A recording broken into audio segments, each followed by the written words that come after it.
What a way to introduce this conference about smart tourism. Welcome everybody, overwhelmed indeed by this music played by the musical municipal band of Malaga. It's a concert held back on 11th of November 2020. It was a piece played by this music band called Malagueñas Could Not Be Otherwise. Is a piece, the masterpiece, composed by the Cuban composer Ernesto Lecuona. So everybody, welcome to this conference, the so much awaited conference after a very difficult year that Malaga and Gothenburg afforded. They held the title of Capital of Smart Tourism 2020 and 2021. Welcome everybody. It's such a big pleasure to have you here. Here I mean online because luckily we're not here in Malaga because today we are expecting to have extreme temperatures. We are going to reach like 44 degrees. It's hell here. But fortunately, we will have this conference online. So it's such a big pleasure. And I want to give you a big welcome and warm welcome to everybody. Thank you. I don't know if you know me. Let me introduce myself.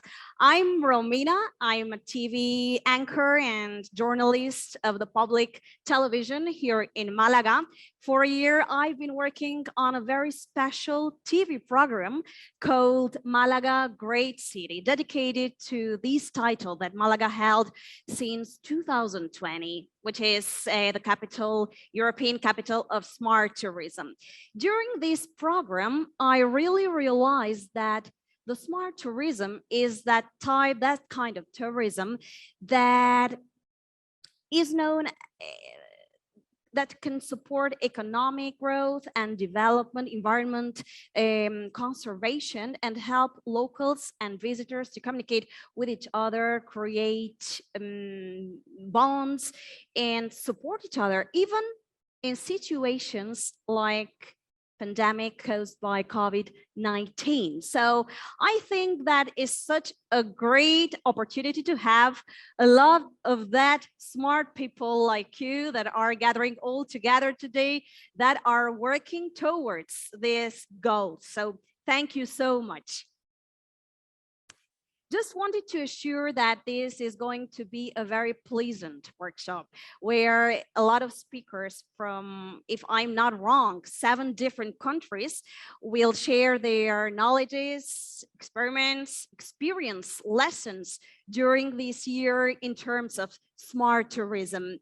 And wanted to remind you also you can be actively part of this workshop by using the question and answer function of Zoom, by asking everything, every doubt, every question that might occur, and we're happy to listen and to read these questions.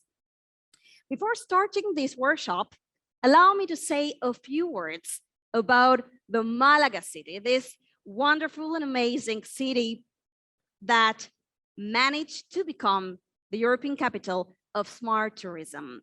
Malaga has transformed from a traditional sun and sea tourism hotspot into a modern and innovative tourism destination. After 2 decades of change, this city is now successfully incorporating the concepts of sustainability, accessibility, innovation, and culture into its holistic smart tourism strategies and actions. The coastal city of Malaga has a strong focus on using novel technologies to improve the visitors' experience and boost the innovative capacity of local businesses. The city is also a leader in involving the local community and working to sow the seeds of smart tourism on an educational level. In any case, who could better talk about Malaga's achievements in the recurrent year than the major city of Malaga, Francisco de la Torre. Mr. de la Torre, we are all ears. Good morning, buenos días. As the virtual host city of this event, I would like to welcome all the speakers and participants to this online workshop focusing on sustainable tourism within the framework of the European Capital of Smart Tourism Initiative. A special greeting to Mr. Lavaray from the European Commission, our partner in Gothenburg, a representative from School and France. Thank you all for joining us today. Of course, we would have preferred to organize this event in person in Málaga, but we all know the current situation. Therefore, we have prepared videos, images, and music that we will share with you all throughout the morning to give you a glimpse of our city. To give you a preview, Málaga is the gateway to the Costa del Sol and enjoys one of the best climates in Europe, with beautiful beaches, attractive mountain landscapes, and delicious Mediterranean cuisine. Along the coast, you will find more than 50 golf courses, several sailing marinas, and a ski resort in the nearby Sierra Nevada mountains. As the birthplace of Pablo Picasso and Antonio Banderas, the citizens of Málaga have a grand appreciation for the arts and embrace tourism. There are 38 museums, as well as dozens of cultural events throughout the year that attract thousands of tourists. We sincerely hope that you all will be one of those tourists in the near future. 2020 was a challenging year for everyone, especially the tourist sector. We were honored to be one of the European capitals of smart tourism, along with Gothenburg during this difficult time. This recognition allows us to participate in important European discussions involving the recovery efforts and to be in contact with other cities with similar tourist issues. The last 18 months have given us all time to reflect on how tourist activities impact the economy, our society, and the environment. As we emerge from this pandemic, it is an excellent opportunity to introduce new technologies and innovations, as well as prioritize sustainability across the tourism sector. Sustainable tourism should make optimal use of environmental resources, respect host communities, and ensure viable long-term economic growth, providing benefits that are distributed fairly among all stakeholders. In order to achieve this goal, we have to measure the impact of tourism, analyze the resources, and take action to create a sustainable future for our citizens and our tourists. I would like to thank my team at the Málaga Tourist Department for organizing this workshop and for bringing together industry experts and city leaders to share their knowledge, experience, and best practice regarding sustainable tourism. I have reviewed the schedule of speakers and I look forward to all of their presentation. I hope as participants you find the discussion informative and productive, and I look forward to hearing the conclusion of the workshop. Once again, I hope you can visit Málaga soon to enjoy our rich cultural heritage, our delicious Mediterranean cuisine, and the charm of the Malagueña people. In the meantime, I send you warm greetings from sunny Málaga. Buenos días a todos. Thank you, Mr. De la Torre, the Major City Manager of Málaga. Thank you for your interesting speech. And it's time for Málaga to harvest the fruits of the big effort work between administrations. Now, dear friends, it's time to pass to another speech. Meanwhile, I can see that more and more guests are connecting, or I hope so. Okay, pleasure to have you here. Just wanted to say that tourism provides livelihoods for millions of people around the world. and allows billions more to appreciate their own and different cultures, as well as the natural world. For some countries, it can represent over 20% of its GDP, and overall, it's the third largest export sector of the global economy. Tourism is one of the sectors more affected by the COVID-19 pandemic, impacting economics, livelihoods, public services, and opportunities on all continents. While sustaining the livelihoods dependent on the sector must be a priority, rebuilding tourism is also an opportunity for transformation with a focus on leveraging its impact on destinations visited and building more resilient communities and business through innovation, digitalization, sustainability, and partnerships. To talk about all these issues, we will have in a while Mr. Julio Andrade. It's the director of United Nations Institute for Training and Research, UNITAR. They're saying the techniques are noticing me that he has such small problems. He will be with us in a while. He will talk about tourism as a transformation force for a better future. But meanwhile, I would like to tell what are going to see during this workshop. We made a little presentation, introduction.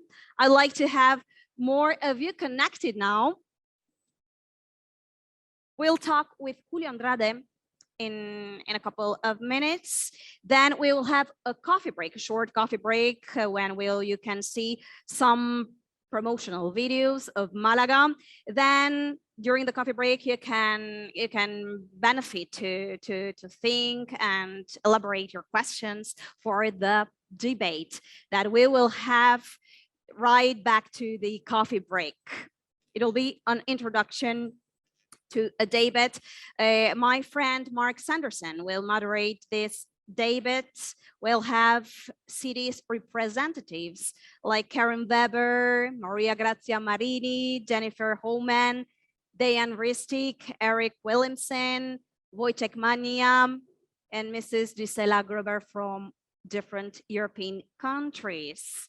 Then after like 2 hours, a very productive debate, I think you can interact with each other, you can share experiences, lessons taught during these 2 years, and we will collect some conclusions. Then we'll have 2 more speeches with Mrs. Misa Lavarile, the police officer, tourism, DG Grove, European Commission. And then we'll talk with Mrs. Rosa Sanchez, the counselor for the area of tourism promotion of the city and investment of the Malaga City Council.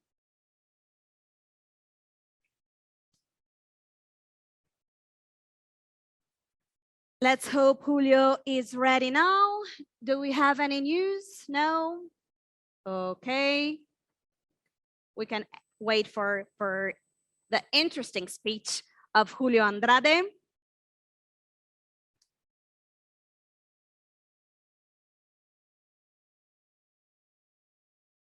Anyway, I don't think it's a problem if we can put the musical band of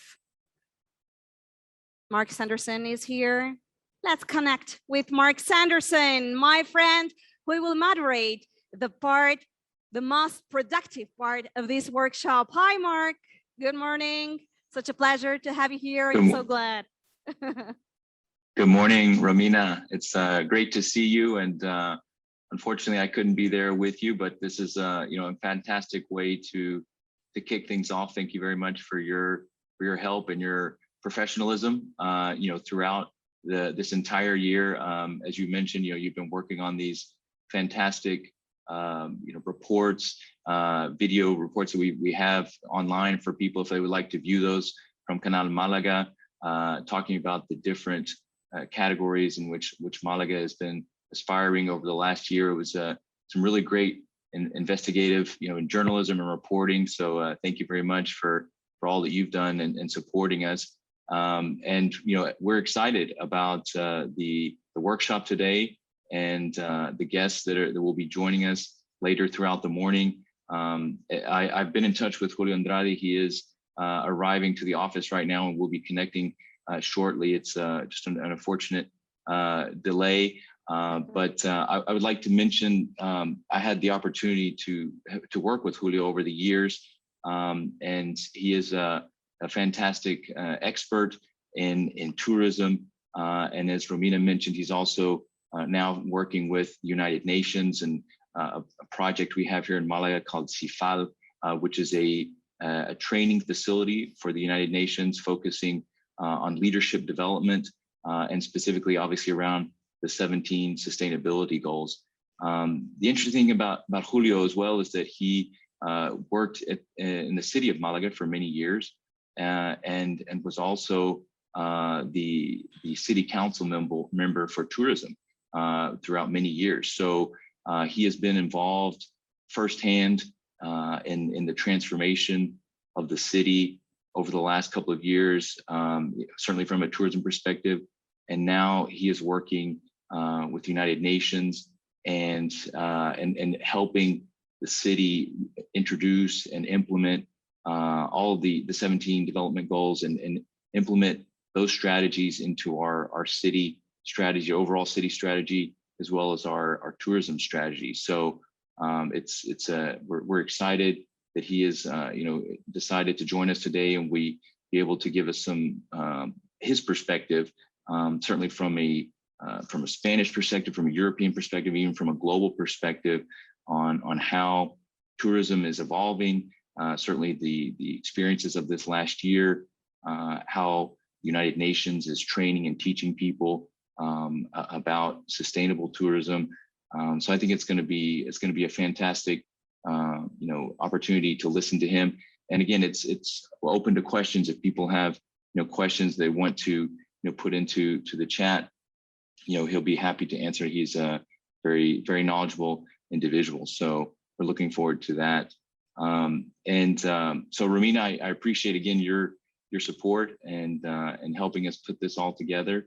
And we look forward to the rest of the morning. So thank you very much. Thanks to you, Mark. Thanks for this interesting short speech. Thank you for mentioning our job during this year. It's been a tough year. And luckily, I don't think if Málaga it's deserved to enjoy this title during the pandemic. With like the reality could be different, but it couldn't. Anyway, Málaga is resilient. And Julio Andrade will talk about this transformation of tourism for a better future. I don't know. Yeah, Julio is here. Hello, good morning. Sorry. How are you? Hello, Julio. Such a pleasure to have you here finally. Thank you very much. Sorry, because now during the summer, our kids are going to the camp, and at 9 o'clock, I was letting him go to the camp. So as fast as I could, I came to the office. So we forgive you. Don't worry, no problem, Julio. We are so impassioned to know about your speech about how tourism can be transformed as a force for a better future. So we are all ears with all of us. Julio Andrade, Director of United Nations Institute. Okay, thank you very much. Let me share the computer. I think you can see it now. Is that right? Yes. Okay, 1 second. Okay, perfect. Okay, first of all, thank you for the invitation. I'm very pleased to meet you all, and hopefully I get to inspire you a bit. And we are going to talk about the 2030 agenda, the global SDGs, all the different goals that we all must achieve together, because this is being a very difficult year and a half, very difficult for everyone, but very difficult for the tourism sector. I'm very glad that the municipality of Málaga is here with you, bringing all these good experiences, and we are very glad as part of the United Nations Institute for Trade and Research to share with you our vision about the sustainability and the vision about sustainable tourism.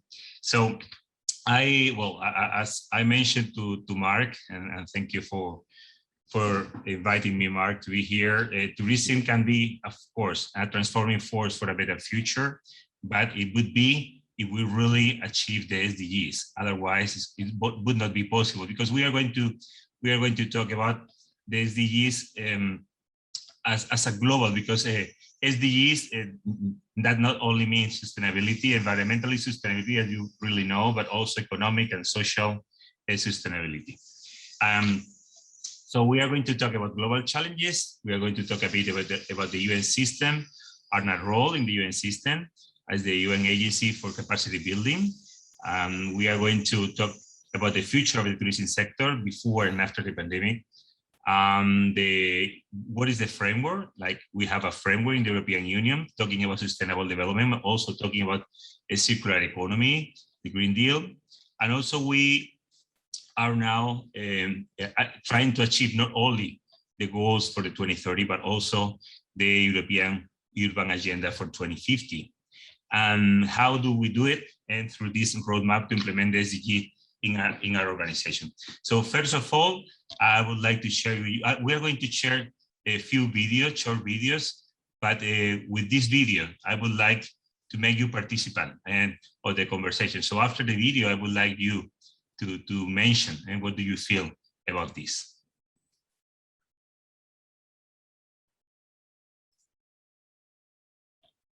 Hopefully it works. Why is not the video working?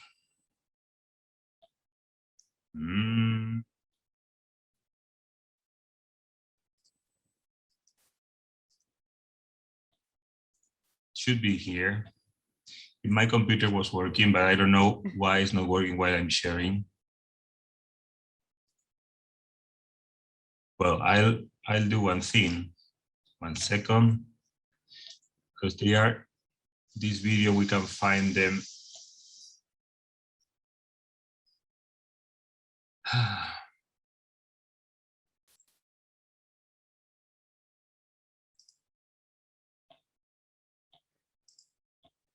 In YouTube, let's see if we can pick it from YouTube very quickly. No problem. We can wait. I trusted you. I think you have a B plan, maybe. Yeah, I will have a B plan. No way, no problem. But high temperatures in Malaga today, 44 degrees. So I think really. Please forgive us. Okay, here one of them. So let's see how I share the video now for you.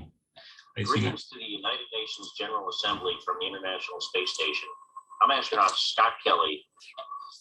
Below me is planet Earth. Can you see the video or not? Just listen. We can see it. If you can restart it from the beginning. Yeah, okay. We only can listen to it, but we can't see it. Fragile our atmosphere. Now you can see it? No. No. 1 second. 1 second, let's see.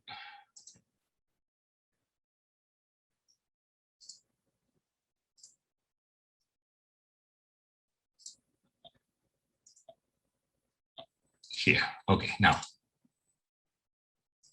Greetings to the United Nations General Assembly from the International Space Station. I'm astronaut Scott Kelly. Below me is planet Earth, our spaceship flying through the universe. And when I look out at Earth, what I'm struck by is not only its beauty, but how fragile our atmosphere looks and how we don't see any political borders up here like you do on a map. It makes me think that we're all one crew aboard the spaceship Earth flying through the universe. I also think about how fragile the atmosphere looks and how we need to take care of it and take care of one another. Thank you.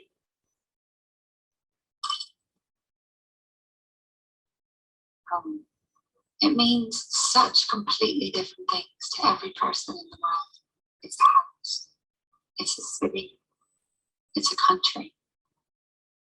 Home is something you want to protect.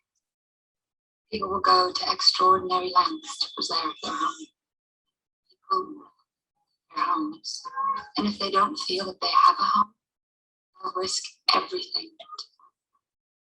The further we find ourselves from home, the more we miss it. It's a question of perspective, of distance. And pretty much every single person who's been to space over the last 50 years has come to the same conclusion. It's the whole planet that's our home. The Earth was small, blind, and so dashingly alone. Our home that must be defended. When you're finally up at the moon, looking back on Earth, all those differences and nationalistic traits are pretty well going to blend. And you might get a concept that maybe this is one world. And why on earth can't we learn to live together like decent people? On the first day up in space, we all pointed to our own countries. The third or fourth day, we were pointing to our continents. By the fifth day, we were aware of only one Earth. We have this connection to Earth. I mean, it's our home. Wherever we live, whatever language we speak, what food we eat, the Earth is our home. We have to take care of it. And we should look out for everyone else who lives here. That has got to be our goal. That's my goal.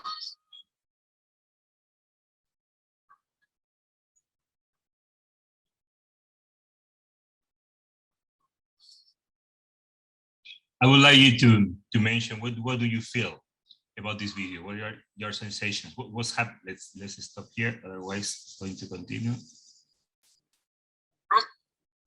So, any one of you would like to mention?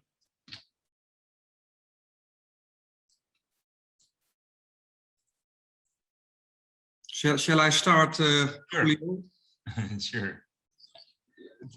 Yeah, my name is Erik Willemsen. I'm from the municipality of Breda. Hi everyone. Yeah, I think that there's a big sense of urgency throughout the whole world, all countries to work along it. And I think for our tourism sector, the urgency as well is really big. So I think that we need to come to an insight of your carbon footprint as a traveler, but as well as an inhabitant of this planet. So I think it's really tough effort to make in the couple of years. And I think in that years you have to make the difference between a good future or not so good future. Yeah, that's it. And anyone else would like to explain what they feel looking to this video?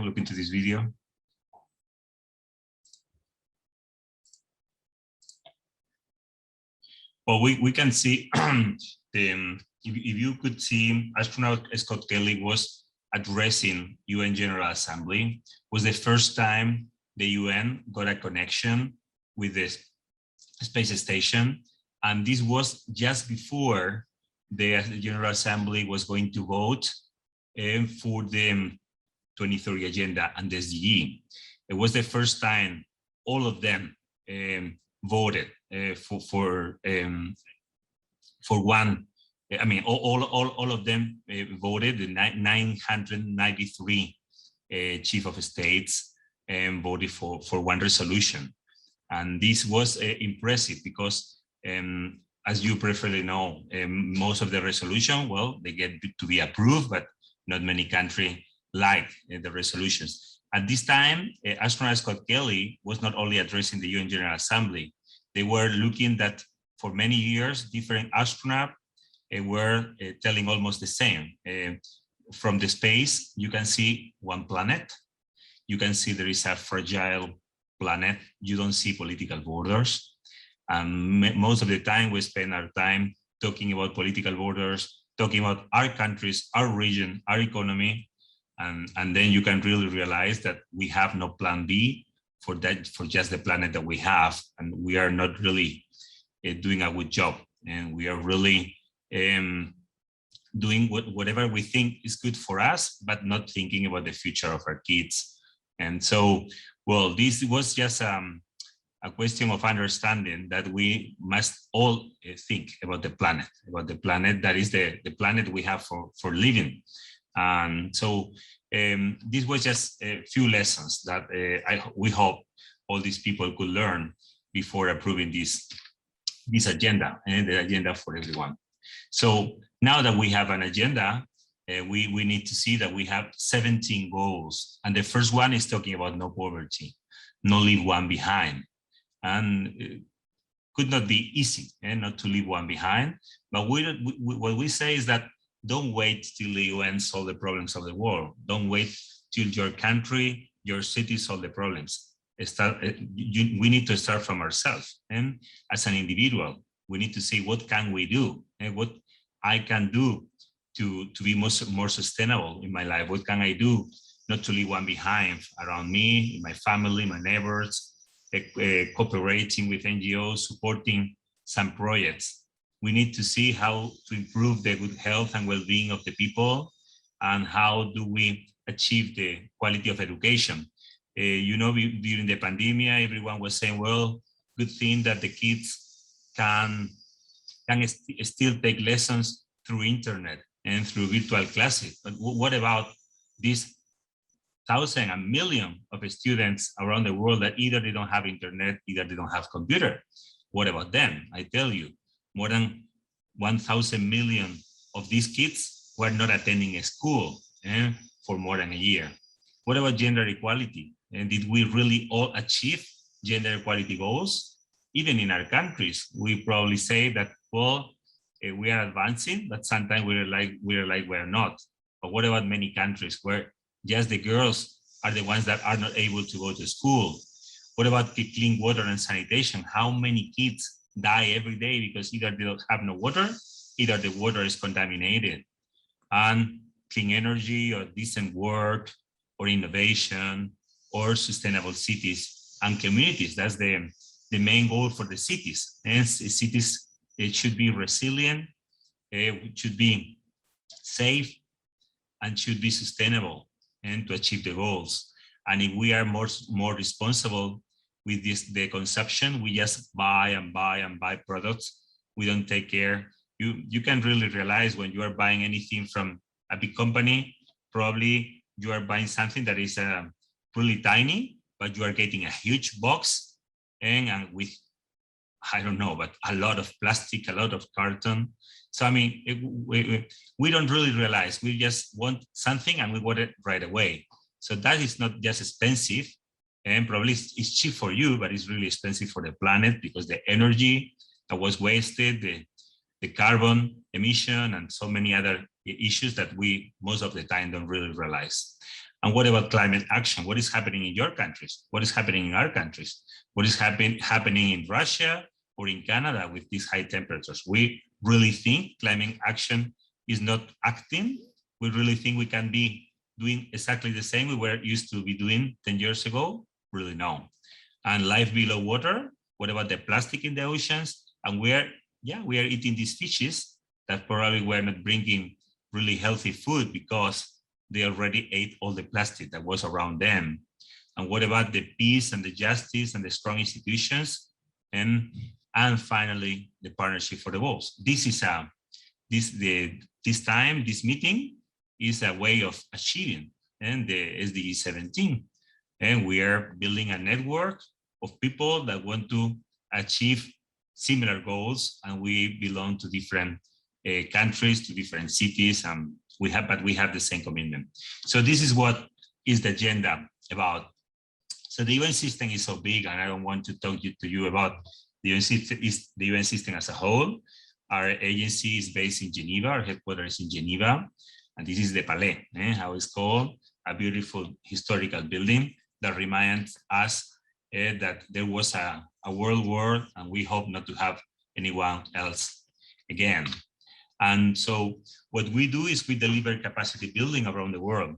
And so far, we are 22 centers around the world.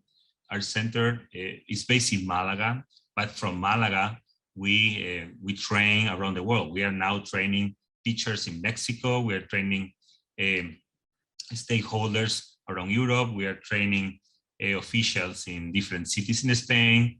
We have joint program with Miami, with New York. And so we are just based in a place in the world. And from this place, we achieve, of course, North Africa, Morocco, Tunisia. This is part of our daily work. Our team is not a very huge team, but it's a multidisciplinary team. We have people from the staff from different countries. And the other centers are located in many places. And recently we opened one in York in Canada, we opened Honolulu in the States, we opened a new one in Doha, and the second one in China. And so mainly our work is delivering capacity building on sustainability, sorry. And so, but not only in, we of course train from the very beginning, but also we have a specialized training on cybersecurity, prevention of violent radicalization, conducting to terrorism, urban agenda, and social inclusion programs and many other programs. This is the UN headquarters, and this is I put this picture. This is my boss. My boss is the executive director of UNITAR and UN Assistant Secretary General, and he's the boss of the SDGs, Mr. Nikhil Seth. He was the one managing the UN task force when Ban Ki-moon was the Secretary General. So this task force was the one presenting the SDG, the agenda, the 2030 agenda to the General Assembly. And we train ourselves at the same time we train others, and we do it through these thematic areas. And today we're going to talk a bit about economic development, because tourism for development is there, but also we're going to talk a bit about climate change and green growth and green cities and all of that. So we are very lucky because we have the UN flag in the city of Málaga. There are not many cities in the world that have the UN flag outside of the building. And so we are one of them. And we really not only enjoy doing this, we are very proud of that, and the city and the mayor, because this was in the UN. It's very unusual that the UN signs an agreement with a city. Agreements are signed with countries. In the case of Málaga, the agreement was signed by the city, was signed by the mayor in Geneva with my boss, but of course the Ministry of Foreign Affairs approved it. But this is very, very unusual. It's not the common way as the UN work, but from 2009, we already were supporting the UN, the UNDP at that time, for many years. So that was the reason for which they gave us this opportunity.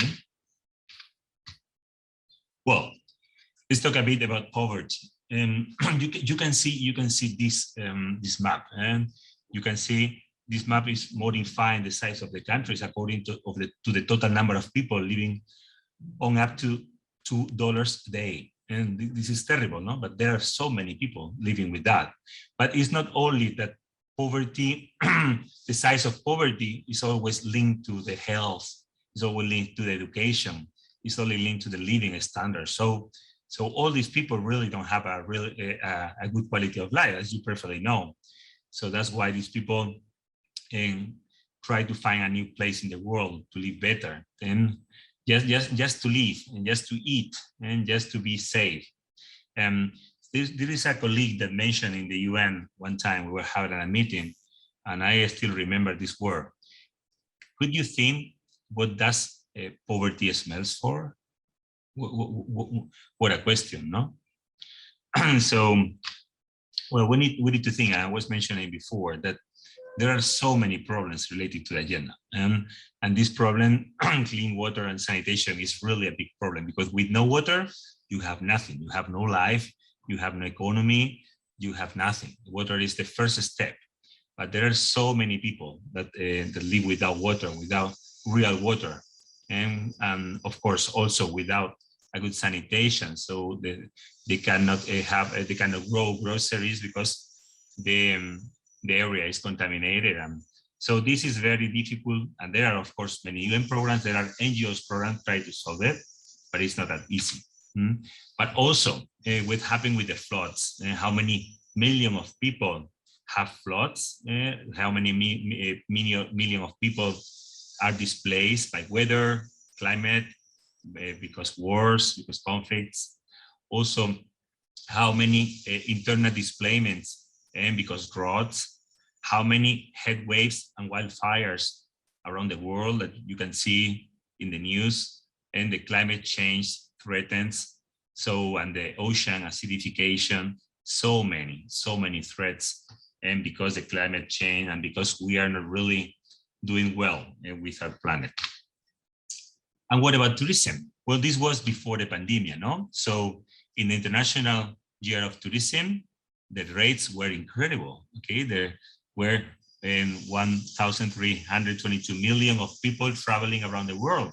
And the United Nations World Tourism Organization approached that this was going to be up to 1.8 billion by 2030.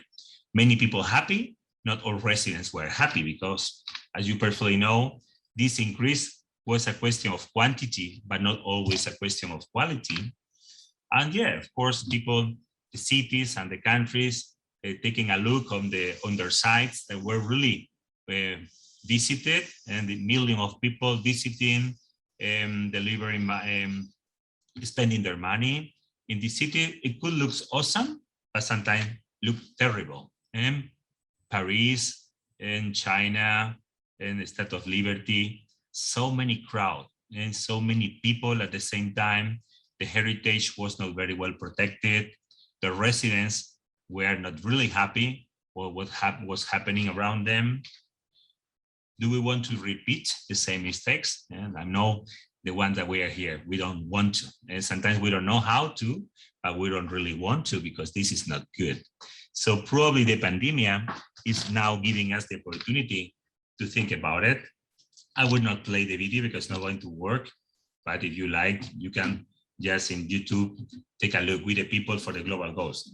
So many famous people like Jennifer Lopez is telling you what is the agenda about, okay? Well, the World Tourism Organization is telling us the sustainable principles are related to the environmental, but also to the economic and socio-cultural aspects of tourism development. So we need that balance and to be established between the three dimensions. And we need to ensure the three dimensions in the long term and not only in the short terms. So sustainable tourism will bring us all of these together. And so for sustainable tourism, we need to be environmentally friendly, economically viable, socially just, human and gender equity, and culturally appropriate. All the four at the same time. And if we want to do it, we really must manage our destinations, because when we were looking to the other pictures, we were not managing our destination. People were just coming and coming and coming to the cities, and probably we didn't do much as public administrations, and we didn't regulate it enough. And finally we said, what are we doing? And when you try to solve a problem without planning, it's very difficult. You have the problem and now you don't know how to solve it.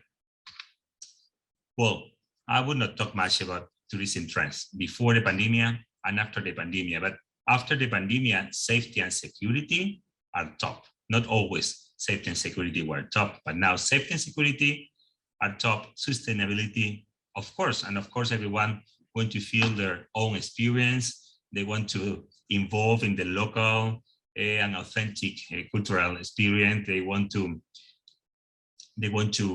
understand what it's about. But as public administration, we need to see how to distribute this tourism, how we ensure our monuments, how we use new technologies, how we respect and the history and how do we respect the way of living of our residents. So it's not only what the tourists feel, it's how do we do it to be balanced. Well, I'm always, of course, I'm from Málaga. I'm very proud of the city I was born. I was also councillor of tourism and to other different delegations. And I used some of the picture of the city. And well, I think one of the good things that Málaga did, of course, because it was planned to be done, was thinking more about quality and not as much about quantity, not thinking in statistics. Statistics were fine, but Málaga was growing 3, 4, 5% each year. It's not very good if you grow 25% one year and then you grow 7% and then again 30%, because this is not good and you cannot really manage your destination in this way. So we thought, or the Málaga city thought, that was a good idea to distribute the tourist activity in a balanced way, creating new centralities, not only downtown, because everyone cannot fit in downtown at the same time. That's impossible. So we needed to offer to the tourist company, to the cruises, to the groups of giving them different offers. And these new centralities have not only museum, also shops. They were in nice places that were rebuilt. And so that doing this, we supported the distribution of the tourism in the city. And of course, we want to decide where do we want to go, and which is the future we really would like in 10 years in ahead. It's not what do we want for next year. That cannot be planned. We need to plan what to do in 5 years, what to do in 10 years, how do we want to do it? And this is the way of doing it. Not only thinking from the public side, we need to do it with the alliance, the SDG 17, public and private alliance. We need to define the offer, the segments that we are going to use, because in many cities, I can really look to some cities and I say, why do they don't really use their powerful gastronomy they have? Why don't they give the offer of the natural gardens or natural sites they have? Sometimes they don't probably take the advantage of having experts that could define the strategy of the city, or they don't even have a strategy. So we need to apply in all decisions long-term sustainability strategies to be done. And we need to also to take a look in the good governance of the public administration. We are the public administration. We need to think not only in the tourism, we need to think in the city, in the future. So higher standard of quality of life would achieve the needs of both the residents and the tourists, not only the tourists, not only the residents. And doing this, we also contribute to regional development and to national development. And the impact, we need to measure. If you don't measure, you don't have not only goals and targets, you need to have indicators, quantity and quality indicators to measure. Because if you have a plan, you need to measure, are we achieving the plan? Are we in the right way? Do we need to correct it? We need to have a methodology and based in sustainability criteria. We need to see the loading capacity of the territories, of the neighborhoods, of the sites of the city, how many people can really visit this monument every year, every day, because otherwise we are not doing well. We are just doing developing a strategy in a short term, and that cannot work. And of course, new technology. Why not using the big data? Why not using so many tools that are useful for us and are useful for tourists? Also, the behavior of tourist consumption. Do we want all kind of tourists, or we don't really like this kind of tourists that just it's fine for them to drink and drink and drink and do what they want? If we don't want this, we need to see how do we regulate these areas so it's not that easy that we just gather these people that really like that. So all of this needs planification, needs a conversation between the public and the private sector. So, and well, the cities can be the drivers of the tourism implementing agenda. It's not going to be the country, of course.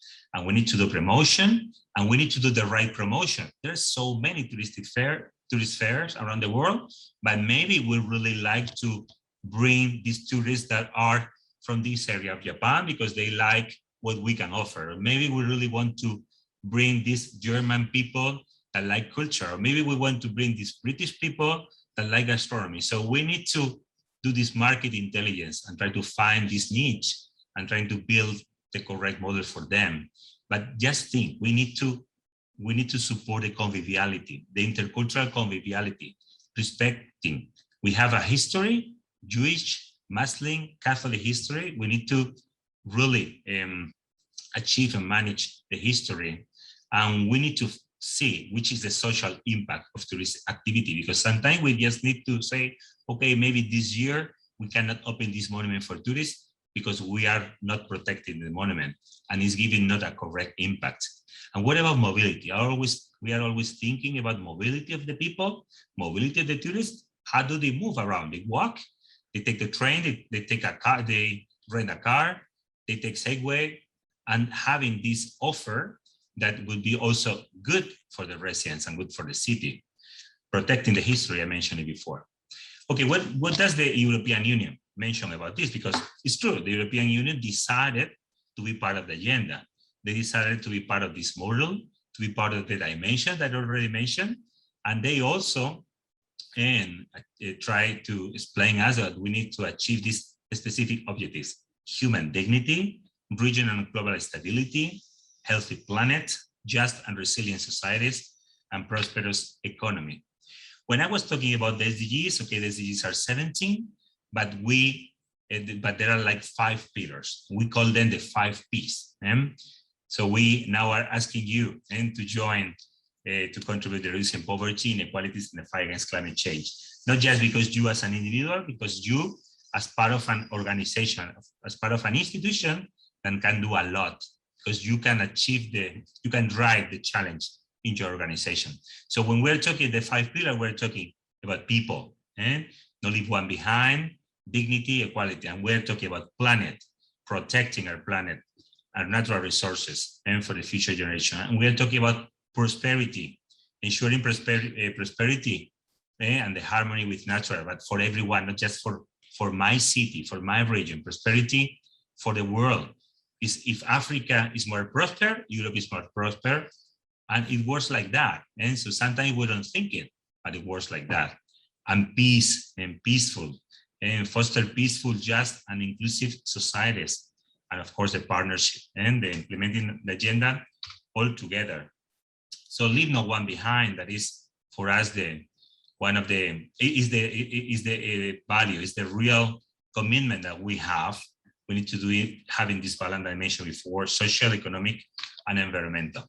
But also the European Union is telling us about the Green Deal, because circular economy is really powerful. If we do it right, and climate neutrality by 2050, stopping the loss of the biodiversity, reducing the greenhouse gas emission, and we are having too many problems that, well, we have regulation most of the time get late. We need to be working on ahead.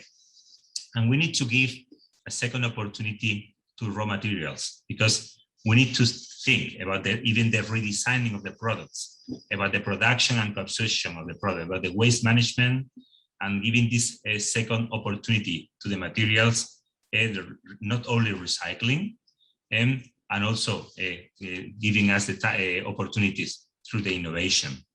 So to achieve really climate neutrality by 2050, we need to a fully circular economy.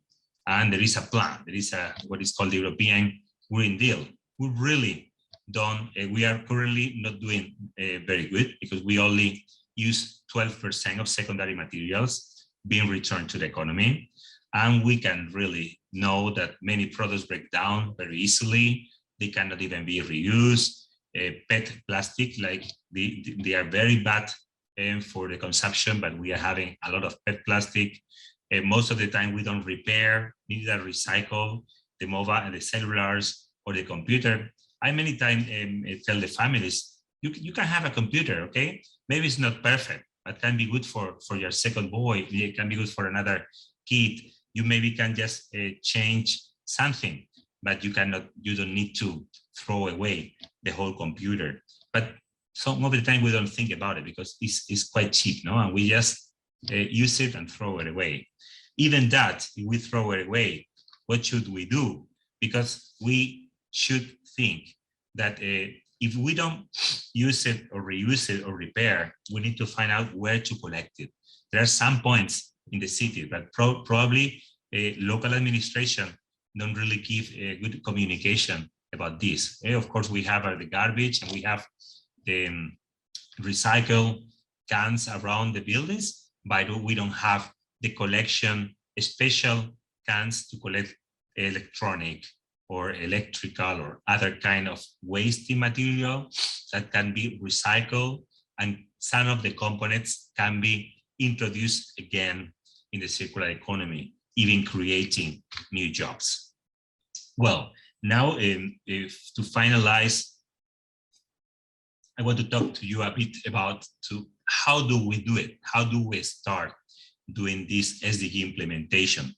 So in this roadmap, of course, first of all, we think you need to find out the city strategy and the metropolis strategy, the regional strategy, because you need to link the strategy and you need to align your strategy with the 2030 strategy.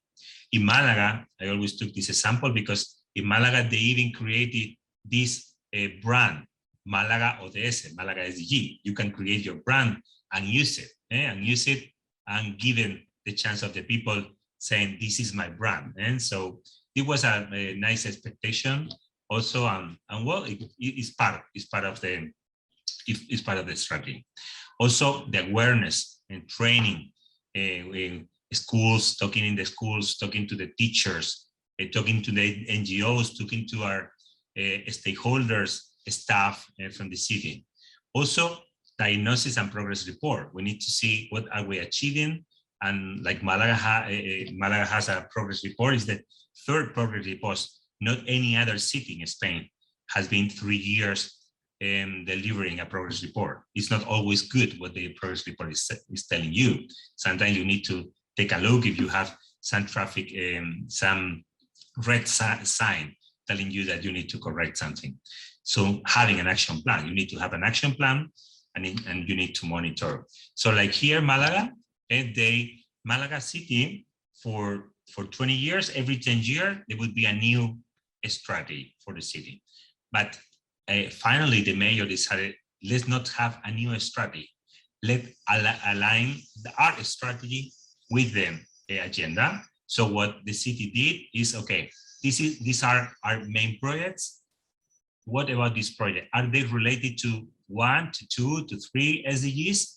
And then we were sharing, we were what is called localizing the SDG in the city strategy, because once you localize the SDG, you can have your target, you can have your own indicators, and you can start working to achieve better for the next years. And so Málaga had an operational program of the strategic plan of Málaga. And then also at the same time, Málaga is working with the 2050 urban agenda. Is the commitment of the city with this is also a very old commitment. But it's not only the city. The city foundation, the CITES Foundation, how it's called, is also planning, is like linking city strategy with the metropolitan strategy with some of the other municipality strategy. So this way we are more powerful. We are bringing also private and also other stakeholders, of course, from the tourism sector also. And so how do we work with the citizens? Because we are not always just training them, but we are also giving them awareness. We are doing this through summer courses, training workshops, meetings, events. This is our center, Málaga. Well, I'm now in the second building. This one is bigger, but this is the first building, and the building when we most of the time bring NGOs and students from the schools. So some of the workshops that we have, some of the meetings that we have with the different stakeholders, mayors, technicians, all different people working and trying to implement a new strategy linked to the agenda. And also we had different publications. We supported them as IFAL Málaga in the publication, and they mentioned our work also, but they are very good doing this. They have a very excellent methodology, and they have all these rates, so they can really see, are we achieving the end of poverty? How do we measure this? So which is the spends in the social promotion, how many people are poor, how many people have no job. So we measure all these, we have all these indicators. So every year we can really see what is, we are doing better, are we doing better, are we not doing better? And so, well, these examples you can find in story, but I think only in Spanish. We will, Mark, we will need to figure out how to translate this publication to English, would be also useful. As you can see, we have different experts, external experts, telling the city responsible if they are doing well or not. What about this year? We got it better, so we have a green position, or this year was even worse than the year before, and we are still red. And with all this publication, we are telling all of these responsible, you are doing quite well, or you are not doing well. So you need to take a look on your strategy, take a look how to do it better. Of course, the pandemic now made it more difficult for everyone, but we need to do it like this. Also, what about young people? We have 500 children trained because the commitment, their commitment were to be like ambassadors, and ambassador with other children to explain what did they learn about the SDG, how they can be more efficient in the consumption of energy, supporting other kids that have problems, participating in activities like collecting waste from the ocean, collecting waste from the countryside or whatever, no? So, and we found out we needed to leverage policies, we need to have new proposals, we need to also invite the stakeholders to have their own commitments, and we let all these people to be participating through workshops in the city, so many workshops and so many during the year, and to achieve different goals. And collecting this progress report, evaluating, having this annual progress report, being presenting through the media, the mayor will present it every year, and keep working. Also, some of the municipal companies having their own contribution. This is a public company, and they also have their progress report and also their own activities. And so, just as a resume, the Malaga had the first study on 1992. So in 2017, Malaga 2020 strategy was updated, incorporating the SDGs. That's why we have these 3 years of report. And the Malaga Agenda 21 for Sustainable Development that was created in 1995 was updated in 2015 as an urban agenda in the 2020-2050 integrated sustainable strategy, expanding the holistic vision of urban sustainability. So this is the last one. So I wanted just to give you this short vision, our vision, and proposing you to be part of the agenda and taking at your own, first of all as an individual, but as of course also as a responsible, as a person having competencies in your institution. So inviting you to align your own strategy with this global vision, because it's a great opportunity. It adds value to the public organization and private company, but it's also a new contract with citizens. So I invite you to join on behalf of the UN, on behalf of the United Nations Institute for Training and Research. Thank you very much.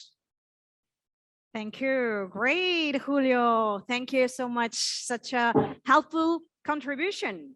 Thank you. Thank you. It's such a big luck to have you here. Smart people, smart organizations such as UNITAR.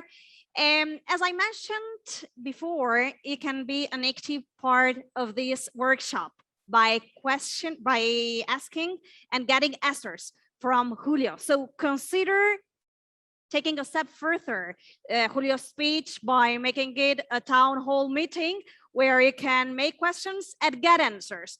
Remember, by using the question and answer function of the Zoom, we have already 15 assistants. And here goes the first question for Julio from Javier Ortiz. Julio, Javier says, of course, I agree with you with your view that many destinations were not focused on managing their destination, but promoting to get more visitors year after year. In your opinion, how do you think destination marketing companies should change the approach on that? Thank you for the for the question. Well, I mentioned a bit about it. As I said, well, there are so many touristical fairs and workshops around the world, and the very well-known ones. One is in Madrid, as you probably know, London, Berlin, and many others. But the city council, the tourism department, that now is the Councillor Rosa Sanchez, I think she's also joining us, and the team was also thinking about these very special events, these very special meetings, or even knocking on some of the doors where we expected to bring the people, the tourists from those countries, from those cities, and not doing it by themselves, not just the city, also inviting other stakeholders from the private sector. Like in all these special fairs, even the most important ones like Madrid, Málaga City Council give the opportunity to all these companies to have their own meetings. So these companies for free in the municipal facilities, they can really plan and have these meetings trying to achieve what they really want. They need to bring they need to get an agreement with this tour operator that is really going to bring the special tourists that you'd like to have. This is the way of working. It's a probably more difficult world than just saying, I have a web page, I have a beautiful city, just come. If you do this, of course, you will bring a lot of people, but quantity will really be more than quality. So we really want quality of tourists. We need to work very hard, and we need to do a specific plan from the public and the private sector working together. Great. Two more questions come from Mark Sanderson. Mark doesn't miss any opportunity. The first question for you, Mr. Julio. We are talking about sustainable tourism today. You mentioned that strategy and having a plan is important. We have tourism representatives from many European cities connected here today. As the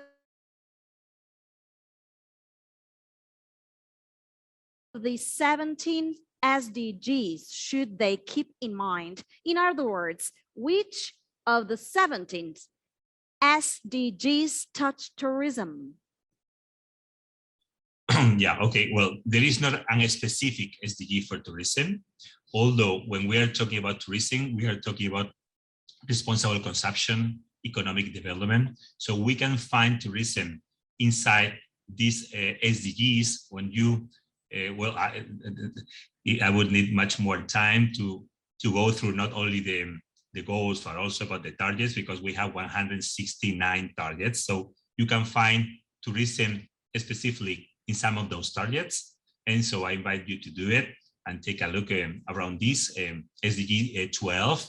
But also when we are talking about tourism, we are talking about SDG 11, because we are talking about cities, sustainable, resilient, and safe cities. So you need to take a look if your city achieve this, because if you don't present your city as a safety city, I'm not talking about only safety, thinking about the pandemic and having tests and having good rules and giving you the chance of feeling safe in the destination. Also talking about security, because before safety, we had to achieve these security issues because, you know, a terrorist attack and some really smuggling problems in some cities. All of these aspects are negative aspects. So you need, when you talk about sustainable cities, also you need to take a look on that. And of course, you cannot achieve the 17 SDGs being a city, but you really need to think how many SDGs I should need to achieve, not in 1 year. I need to achieve the SDG in 2, 5, 10 years. So this is the way of working and trying to achieve something and try to get it. Otherwise, you would do so much effort yourself. You would invite to spend their effort from the private sector. We are talking about the private sector. They invest their money. And if you are inviting them for a new strategy, you need to be sure that you are capable, you have the capacity of training them, of teaching them, or you have the capacity of bringing other experts to help you, to support you to do it. So just think there are people that can support you. It's not easy to align your strategy with the 2030 agenda, just assisting to this kind of meetings, and you need more time.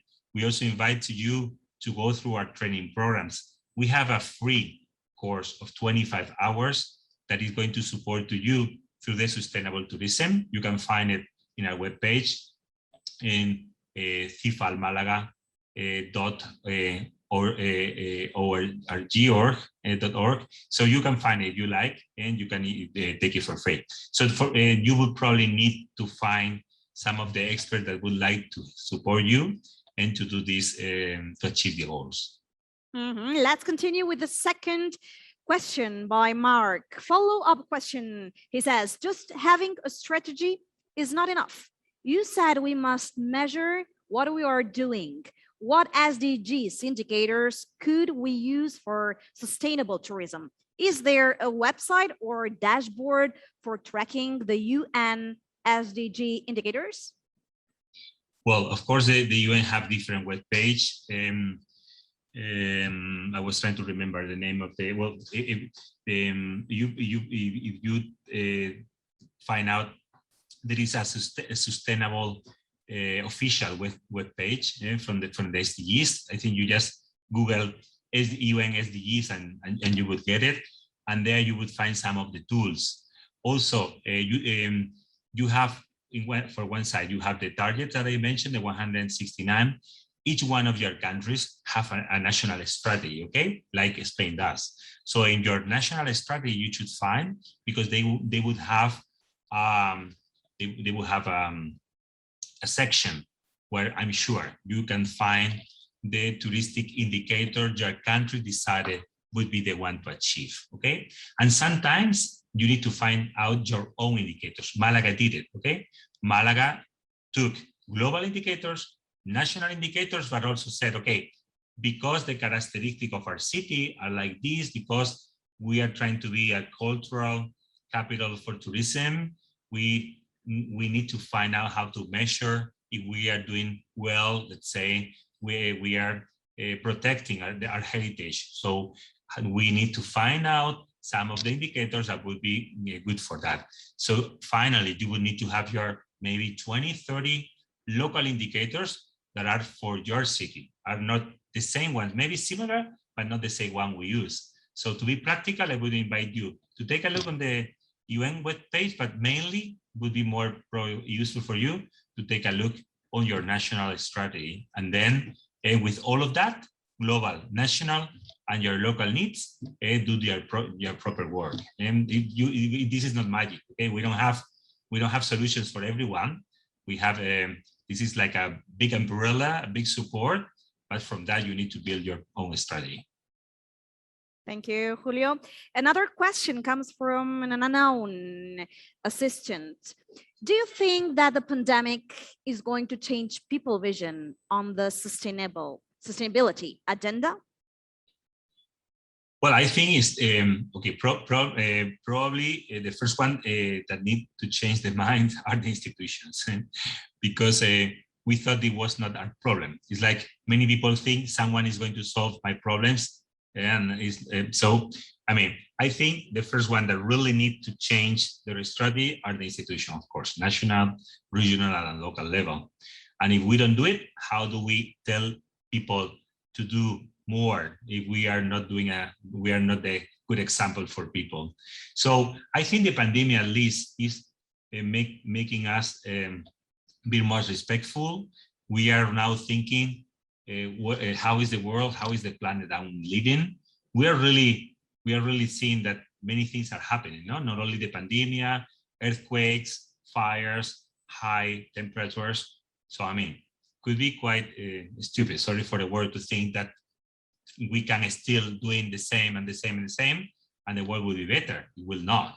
So I suppose so, that a bit of change in the mind of everyone now is coming.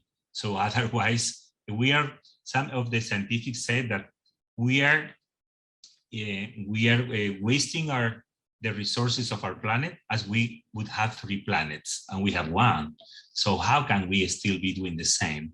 So hopefully, you know, these young people, where the Greta and other young people are shouting us and saying, okay, you are the adults, you are the leaders, what are you doing? I mean, start doing something different. And we celebrated in Spain the COP25.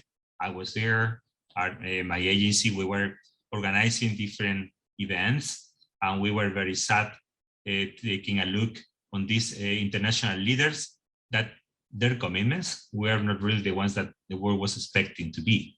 And Declaration of Paris was something that looked well, and then they came to the COP, and most of these decisions were not really taken. And now we are waiting to the next one in Glasgow to see if something is changing.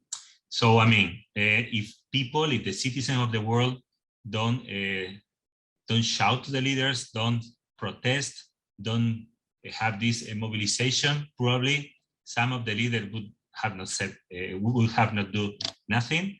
But now we really need to think about it. So hopefully, I'm always a little bit more optimistic. Thank you, Mr. Julio Andrade. Thank you so much for making a room for us and for your helpful contribution. Thank you, Julio. Before passing on the best part of this workshop, which pretends to be the nuts and bolts of this workshop, we are going to have a very short break for thinking and reflection. Meanwhile, you can see a lot of videos of Malaga, promotional videos produced especially within the framework of the European Capital of Smart Tourism project. We can see each other at 10:35. See you soon.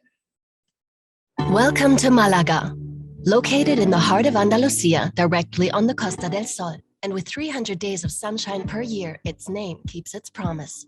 Surrounded by beaches, white villages, and natural parks, Málaga is a dream destination for those who favor outdoor over indoor.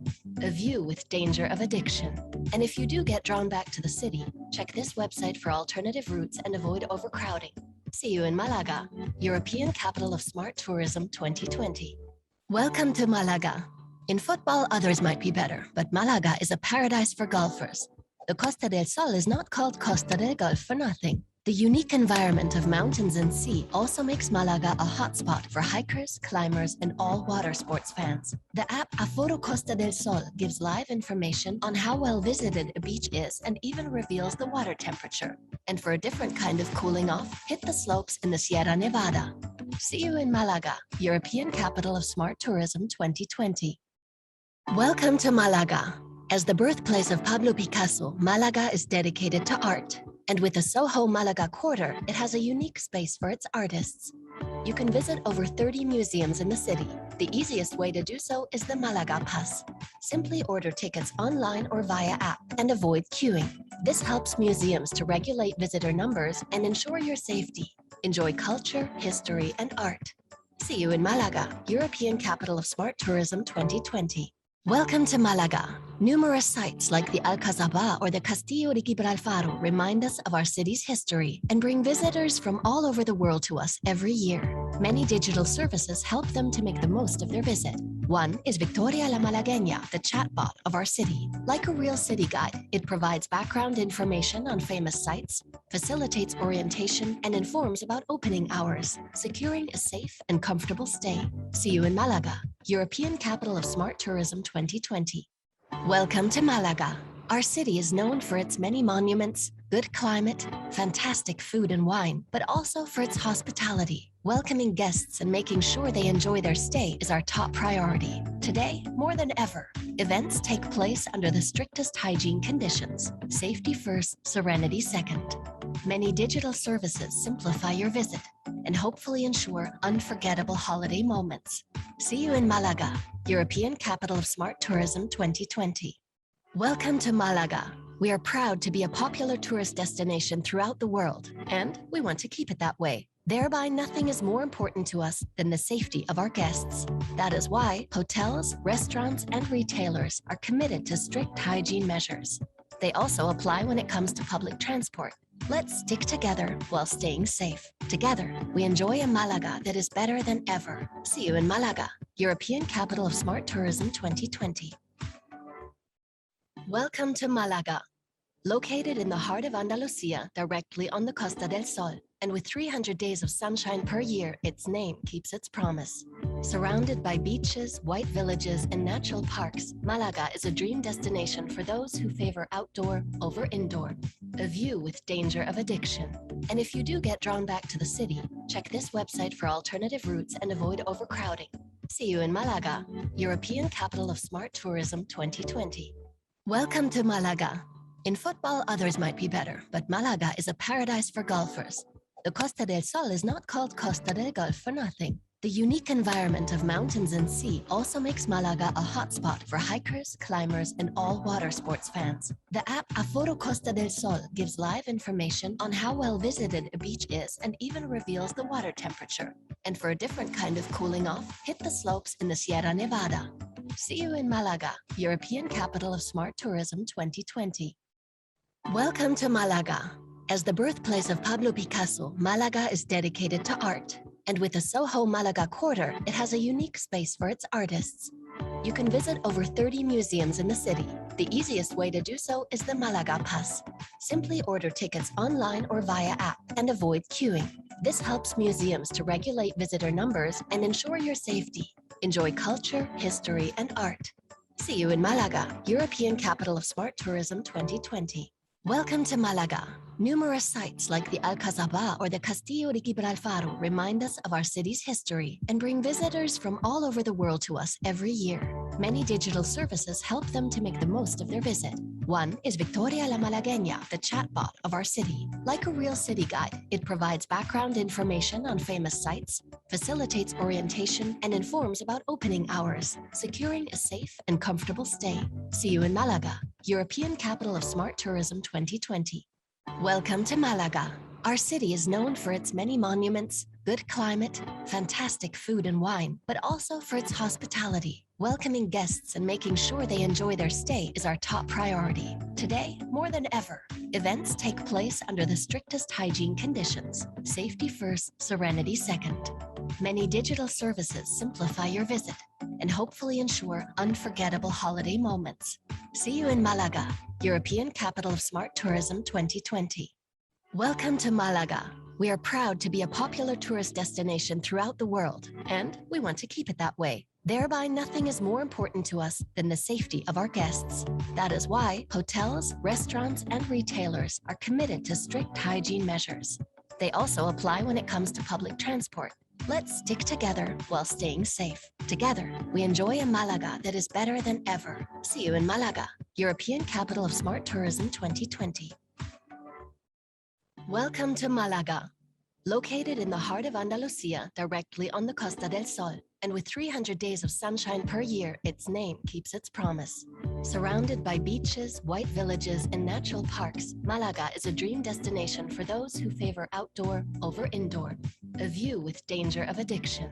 And if you do get drawn back to the city, check this website for alternative routes and avoid overcrowding. See you in Málaga, European Capital of Smart Tourism 2020. Welcome to Málaga. In football, others might be better, but Málaga is a paradise for golfers. The Costa del Sol is not called Costa del Golf for nothing. The unique environment of mountains and sea also makes Málaga a hotspot for hikers, climbers, and all water sports fans. The app Aforo Costa del Sol gives live information on how well visited a beach is and even reveals the water temperature. And for a different kind of cooling off, hit the slopes in the Sierra Nevada. See you in Málaga, European Capital of Smart Tourism 2020. Welcome to Málaga. As the birthplace of Pablo Picasso, Málaga is dedicated to art. And with the Soho Málaga Quarter, it has a unique space for its artists. You can visit over 30 museums in the city. The easiest way to do so is the Málaga Pass. Simply order tickets online or via app and avoid queuing. This helps museums to regulate visitor numbers and ensure your safety. Enjoy culture, history, and art. See you in Málaga, European Capital of Smart Tourism 2020. Welcome to Málaga. Numerous sites like the Alcazaba or the Castillo de Gibraltar remind us of our city's history and bring visitors from all over the world to us every year. Many digital services help them to make the most of their visit. One is Victoria la Malagueña, the chatbot of our city. Like a real city guide, it provides background information on famous sites, facilitates orientation, and informs about opening hours, securing a safe and comfortable stay. See you in Málaga, European Capital of Smart Tourism 2020. Welcome to Málaga. Our city is known for its many monuments, good climate, fantastic food and wine, but also for its hospitality. Welcoming guests and making sure they enjoy their stay is our top priority. Today, more than ever, events take place under the strictest hygiene conditions. Safety first, serenity second. Many digital services simplify your visit and hopefully ensure unforgettable holiday moments. See you in Málaga, European Capital of Smart Tourism 2020. Welcome to Málaga. We are proud to be a popular tourist destination throughout the world, and we want to keep it that way. Thereby, nothing is more important to us than the safety of our guests. That is why hotels, restaurants, and retailers are committed to strict hygiene measures. They also apply when it comes to public transport. Let's stick together while staying safe. Together, we enjoy a Málaga that is better than ever. See you in Málaga, European Capital of Smart Tourism 2020. Welcome to Málaga. Located in the heart of Andalusia, directly on the Costa del Sol, and with 300 days of sunshine per year, its name keeps its promise. Surrounded by beaches, white villages, and natural parks, Málaga is a dream destination for those who favor outdoor over indoor. A view with danger of addiction. And if you do get drawn back to the city, check this website for alternative routes and avoid overcrowding. See you in Málaga, European Capital of Smart Tourism 2020. Welcome to Málaga. In football, others might be better, but Málaga is a paradise for golfers. The Costa del Sol is not called Costa del Golf for nothing. The unique environment of mountains and sea also makes Málaga a hotspot for hikers, climbers, and all water sports fans. The app Aforo Costa del Sol gives live information on how well visited a beach is and even reveals the water temperature. And for a different kind of cooling off, hit the slopes in the Sierra Nevada. See you in Málaga, European Capital of Smart Tourism 2020. Welcome to Málaga. As the birthplace of Pablo Picasso, Málaga is dedicated to art. And with the Soho Málaga Quarter, it has a unique space for its artists. You can visit over 30 museums in the city. The easiest way to do so is the Málaga Pass. Simply order tickets online or via app and avoid queuing. This helps museums to regulate visitor numbers and ensure your safety. Enjoy culture, history, and art. See you in Málaga, European Capital of Smart Tourism 2020. Welcome to Málaga. Numerous sites like the Alcazaba or the Castillo de Gibraltar remind us of our city's history and bring visitors from all over the world to us every year. Many digital services help them to make the most of their visit. One is Victoria la Malagueña, the chatbot of our city. Like a real city guide, it provides background information on famous sites, facilitates orientation, and informs about opening hours, securing a safe and comfortable stay. See you in Málaga, European Capital of Smart Tourism 2020. Welcome to Málaga. Our city is known for its many monuments, good climate, fantastic food and wine, but also for its hospitality. Welcoming guests and making sure they enjoy their stay is our top priority. Today, more than ever, events take place under the strictest hygiene conditions. Safety first, serenity second. Many digital services simplify your visit and hopefully ensure unforgettable holiday moments. See you in Málaga, European Capital of Smart Tourism 2020. Welcome to Málaga. We are proud to be a popular tourist destination throughout the world, and we want to keep it that way. Thereby, nothing is more important to us than the safety of our guests. That is why hotels, restaurants, and retailers are committed to strict hygiene measures. They also apply when it comes to public transport. Let's stick together while staying safe. Together, we enjoy a Málaga that is better than ever. See you in Málaga, European Capital of Smart Tourism 2020. Welcome to Málaga. Located in the heart of Andalusia, directly on the Costa del Sol, and with 300 days of sunshine per year, its name keeps its promise. Surrounded by beaches, white villages, and natural parks, Málaga is a dream destination for those who favor outdoor over indoor. A view with danger of addiction. And if you do get drawn back to the city, check this website for alternative routes and avoid overcrowding. See you in Málaga, European Capital of Smart Tourism 2020. Welcome to Málaga. In football, others might be better, but Málaga is a paradise for golfers. The Costa del Sol is not called Costa del Golf for nothing. The unique environment of mountains and sea also makes Málaga a hotspot for hikers, climbers, and all water sports fans. The app Aforo Costa del Sol gives live information on how well visited a beach is and even reveals the water temperature. And for a different kind of cooling off, hit the slopes in the Sierra Nevada. See you in Málaga, European Capital of Smart Tourism 2020. Welcome to Málaga.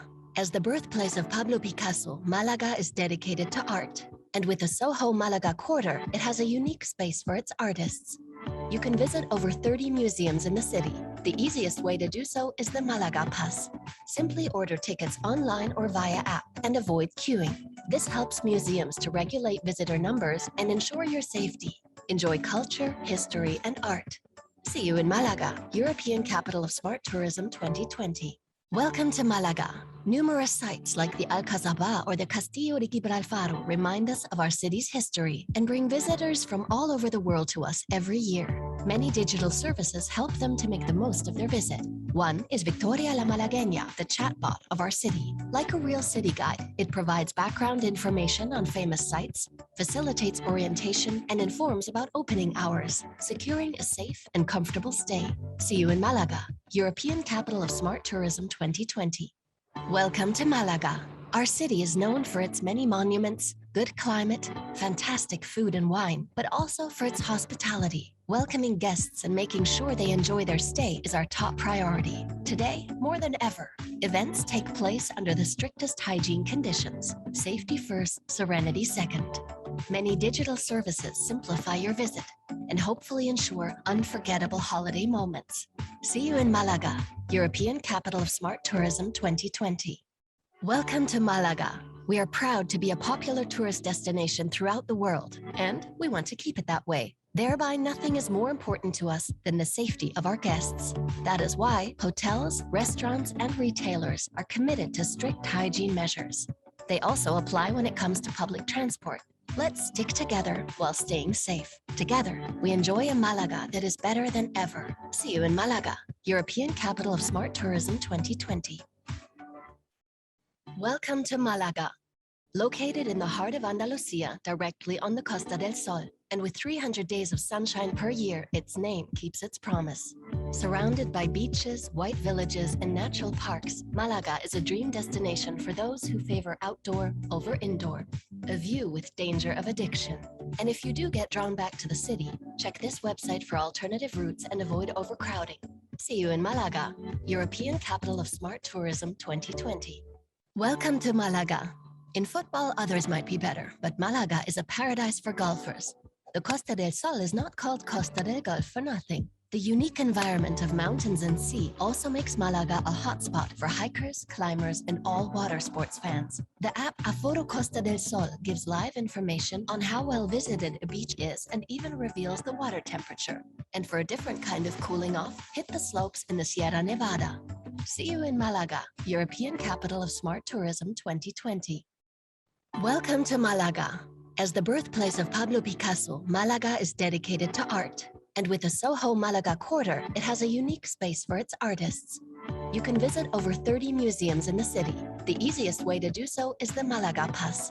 Simply order tickets online or via app and avoid queuing. This helps museums to regulate visitor numbers and ensure your safety. Enjoy culture, history, and art. See you in Málaga, European Capital of Smart Tourism 2020. Welcome to Málaga. Numerous sites like the Alcazaba or the Castillo de Gibraltar remind us of our city's history and bring visitors from all over the world to us every year. Many digital services help them to make the most of their visit. One is Victoria la Malagueña, the chatbot of our city. Like a real city guide, it provides background information on famous sites, facilitates orientation, and informs about opening hours, securing a safe and comfortable stay. See you in Málaga, European Capital of Smart Tourism 2020. Welcome back to this wonderful workshop held in the lovely Malaga city. Workshop in terms of smart tourism. We had the first part and now we are going to the best one. The part, and as I said at the first part of this workshop, it pretends to be nuts and bolts of this workshop, where our friend, dear friend, Mark Sanderson, the director of International Economic Development of the Malaga City Council, will moderate this part, the debate, the most important one. So Mark. Hi, Mark. Hi again. Hello again, A pleasure. Romina. Good to see you. Thank you very much for all your help today and for this conference. I think it's going well. So I appreciate you supporting us. Yeah, so now we're entering the workshop portion of the event today. It's going to be interactive. We have actually 5 cities with us today: Breda from the Netherlands, Karlsruhe from Germany, Ljubljana from Slovenia, Ravenna, Italy, and of course Malaga present. We're going to hear from all those cities. We're going to get their feedback and listen to how they're handling sustainable tourism. And we're going to really have a good debate, and we're going to create actually a final document that we'll be able to share with everyone. So we are going to be using one of the tools, the mural tool, which I think I will share with you all now. Perhaps you can see that on our screen. Most of you should have received the link already to get to this tool. It's very easy to use. You just have to put your name in there. You don't have to have a login or anything like that.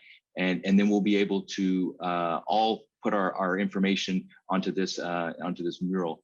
It's classic of the old flip chart days, as you know, when we used to get together and have a flip chart. Some of you may recall, 2 years ago, we were in Helsinki.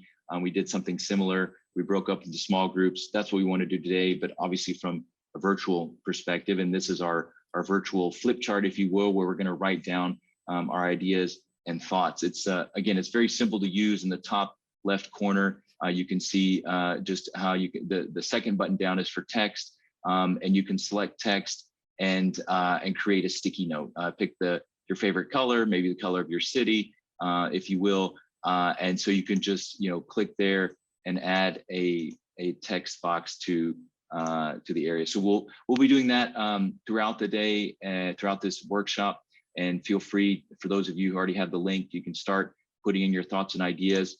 As you can see, we're going to be looking at kind of 4 different areas. We're looking at the categories for sustainable items. So the larger overarching areas that we track sustainability and tourism.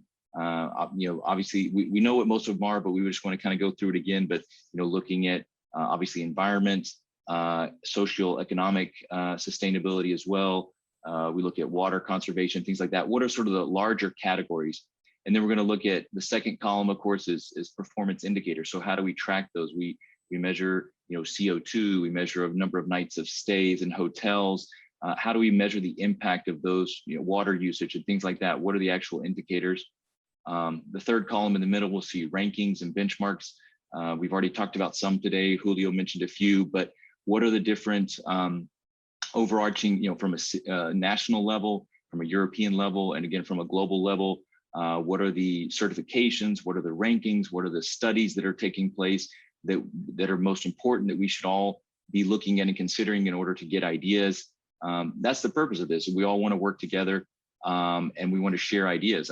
Some of you have already asked, if we can share our sustainable tourism plan, which of course we will. I think it's in Spanish, but we can share it with you as well. But that's what we want to do. We want to share, how are we benchmarking ourselves against other cities? How do we know that we're doing well? And then finally, looking at sort of the new technologies they're most effective in order to look at the performance, look at the benchmarking. What are you implementing in your city to track the sustainable tourism? So these are going to be the different categories. Again, as I mentioned, we're going to hear from the 5 cities, and the first city we're going to hear from is Malaga, and then Ravenna. I'll let them know in advance because Luis Medina is with us now from Malaga, and also Maria is from Ravenna, but she'll have to leave early. So I definitely want to get her involved in participating. So she'll have the opportunity after Luis to speak, but then everyone, all of the participants today will have a chance to speak about their city, give us an introduction. As you know, we have quite a bit of time, so feel free to share with us, your thoughts and ideas from your city, again, around sustainable tourism. What are the larger overall categories you're looking at, indicators, rankings, and things like that. And then we'll have this document at the end of the day that we can share with everyone, that we can, continue to improve on and work together. I know in other sessions, we've talked about this, but I've yet to see something put together, a document like this that we can all use and share. So that's going to be what the focus is for us today. So as I said, the idea is to hear from each of the cities, the 5 cities that we have participating. So first, I'd like to introduce and pass the word, or give the floor to the virtual floor to Luis Medina, who's a Montoya, who's a co-worker of mine. He works in the city of Malaga in our environmental and sustainability department. He's been with the city for over 10 years, so he has been involved with the strategy for the overall city, obviously involved with the strategic goals, as well as the SDGs, as Julio mentioned, and how that's being incorporated into our city plan, and obviously in tourism, looking at sustainable tourism. So he's going to give us a perspective of how Malaga is focusing on those 4 different categories I've talked about, and what we're doing from a sustainable tourism perspective. So I will, but the other participants, please be thinking about what you would like to share with us when you have a chance after his participation. And then towards the end, we'll go back to the mural that I had up before, and we'll be able to all interact with that. Again, if you want to start putting stuff there already, feel free to. That's totally fine. Maybe save us some time in the end. In the meantime, so with that, I'll pass it to our co-worker Luis Medina for his presentation about Malaga. Luis. Thank you, Mark. It's very nice to be here. I thank you very much for the invitation. I'm going to share with you this brief presentation that I hope you can see okay now. Can you see it?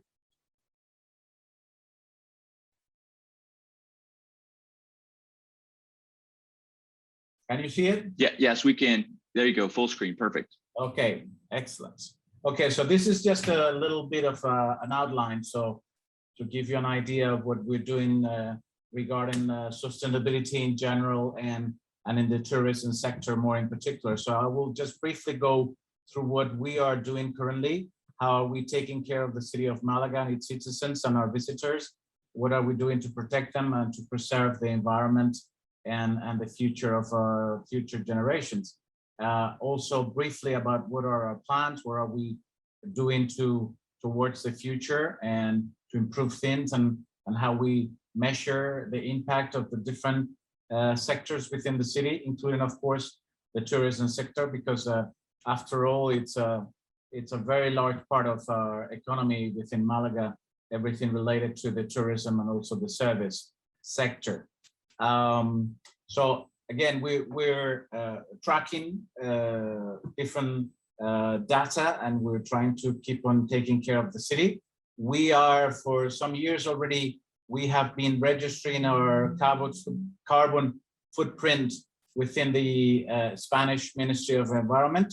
This is something that all large cities should be doing, but to be honest, not all of them are doing. We have been doing it for some years now, and we have some more plans that I will briefly outline later on. But that's one of the things that we have been working for some time now.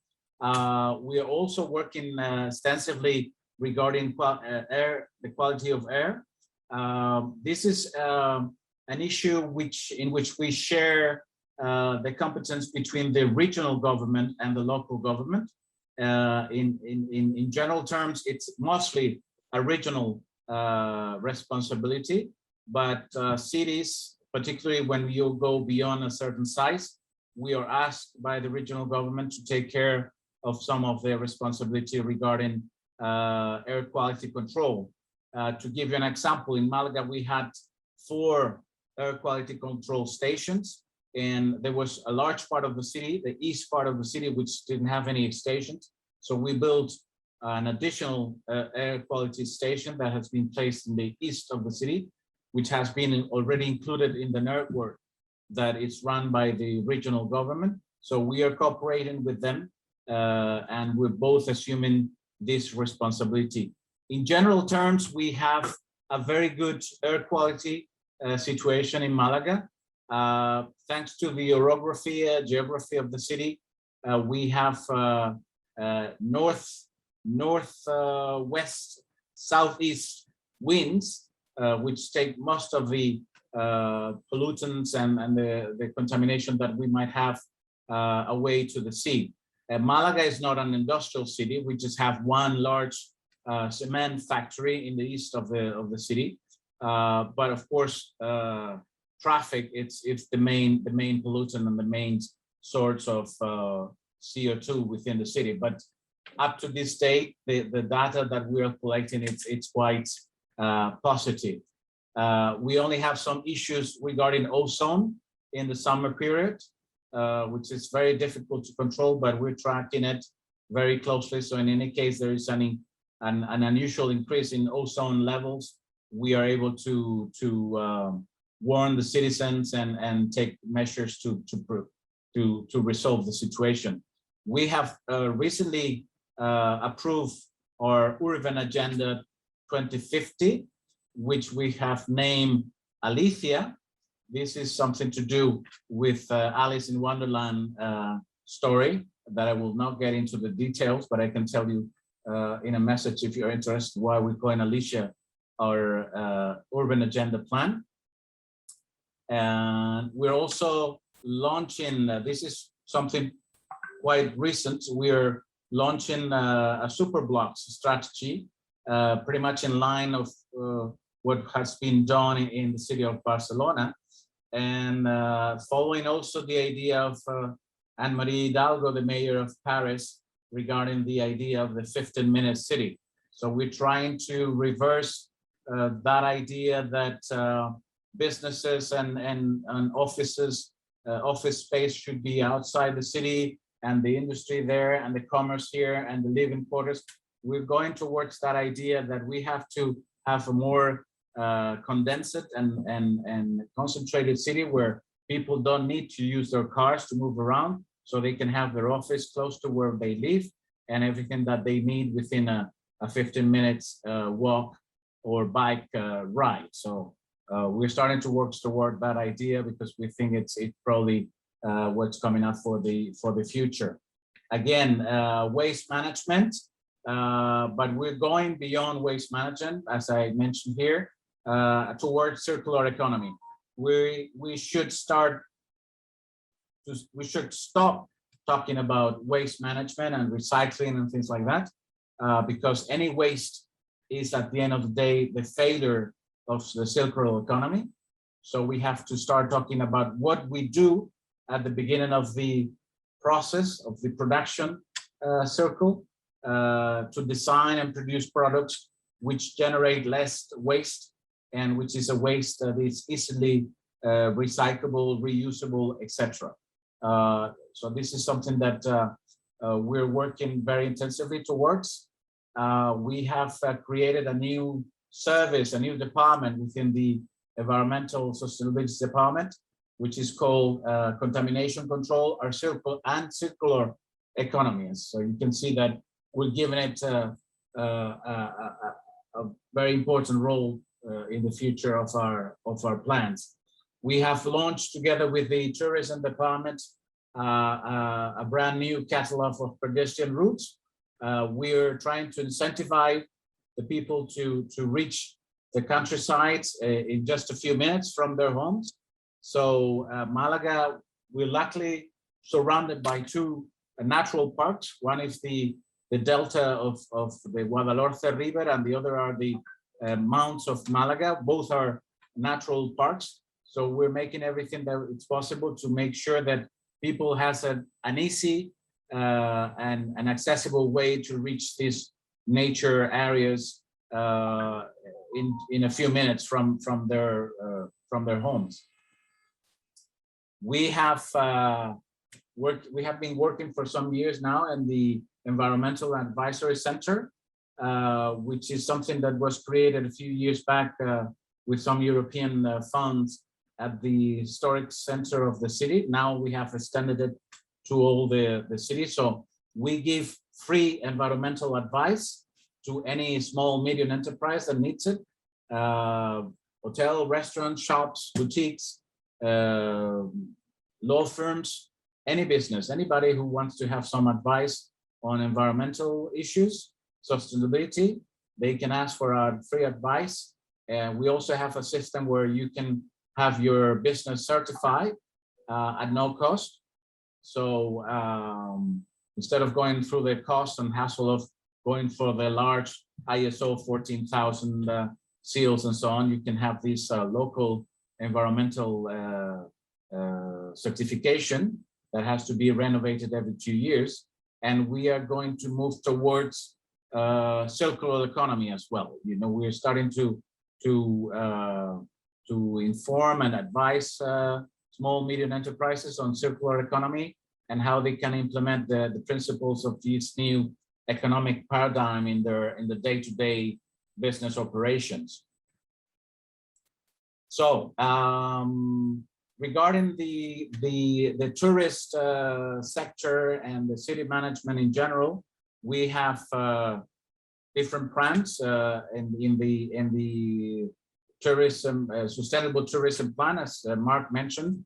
You can have a copy of what it's in store, what we're working for. One of the things that I would highlight, and we have been working intensively in the last weeks or a couple months, is the idea of setting up carbon sink forest. We are working on the creation of a green belt around the city with reforestation campaigns and so on. And within this green belt around the city, we have plans to create one of these carbon sink forests, in which we will select some areas and we will offer local companies the possibility of offsetting their carbon footprint by compensating that CO2 production with the operations of reforestation of these areas that we have to be managing and taking care for 30 years, as you know. This will be a registration, a registered certified offsetting. We will certify this scheme within the Spanish Ministry of the Environment. And the idea is that we will start with the municipal companies, the water company, and so on, the different large municipal companies that we have, but then we will offer it to the different local companies that we have in all the different sectors. The idea also is to set up a system in which we will be able to calculate the carbon footprint of every tourist that arrives in Malaga. So when this tourist arrives to his hotel, the hotel will be able to give a number regarding that that footprint from that particular tourist, depending on where he comes from, what's the transport system he has used, and therefore initially he will be able to voluntarily compensate for that footprint by paying a fee which will be dedicated to this carbon sink forest management. Eventually, we will see if that goes into a mandatory system in which every tourist that arrives in the city has to pay this small fee to compensate for the carbon footprint that he has created by his travel into Malaga and his stay in the city. We believe that this is a much more sensible and smarter idea than just collecting a tourist fee as you have in some of the other cities throughout Europe and Spain. And we're very eager that this is going to be a very good idea. We're working very heavily also regarding leisure noise control. Malaga was the first large city in Spain who had a network of sonometers to register and determine what was the level of our leisure noise in the city of Malaga. The results were quite surprising, and we put up in place a system that it's established by the Spanish law by which we declared 98 streets in the historical city, in the historical part of the city, as acoustically saturated areas, and set up a different measures to counter this reality. The most important of which was to set a moratorium of the establishment of new businesses. So within the leisure area, mostly bars, restaurant, and the Eureka sector establishments. Because even if all of these businesses, they are according to law and they have their acoustic isolation systems and so on, the concentration of so many businesses and the people moving from one to the other, and all the people in the terraces also of these businesses, creates a noise contamination that had to be tackled. So we're working very heavily and very intensively towards resolving that situation. So this is just a few ideas as to what we're doing and how we're doing it. And if you have any questions, I will be delighted to answer them.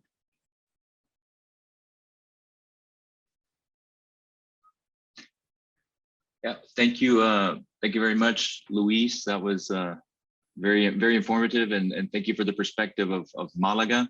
If anyone does have any questions, please feel free to share it in the chat or raise your hand, and we can let Luis answer. Luis, I'm not sure if you'll be able to stay with us or if you need to go. Maybe you can hang around for a little while, always continue on, but we appreciate your participation and being here today and giving us some advice. Did anyone have any particular questions?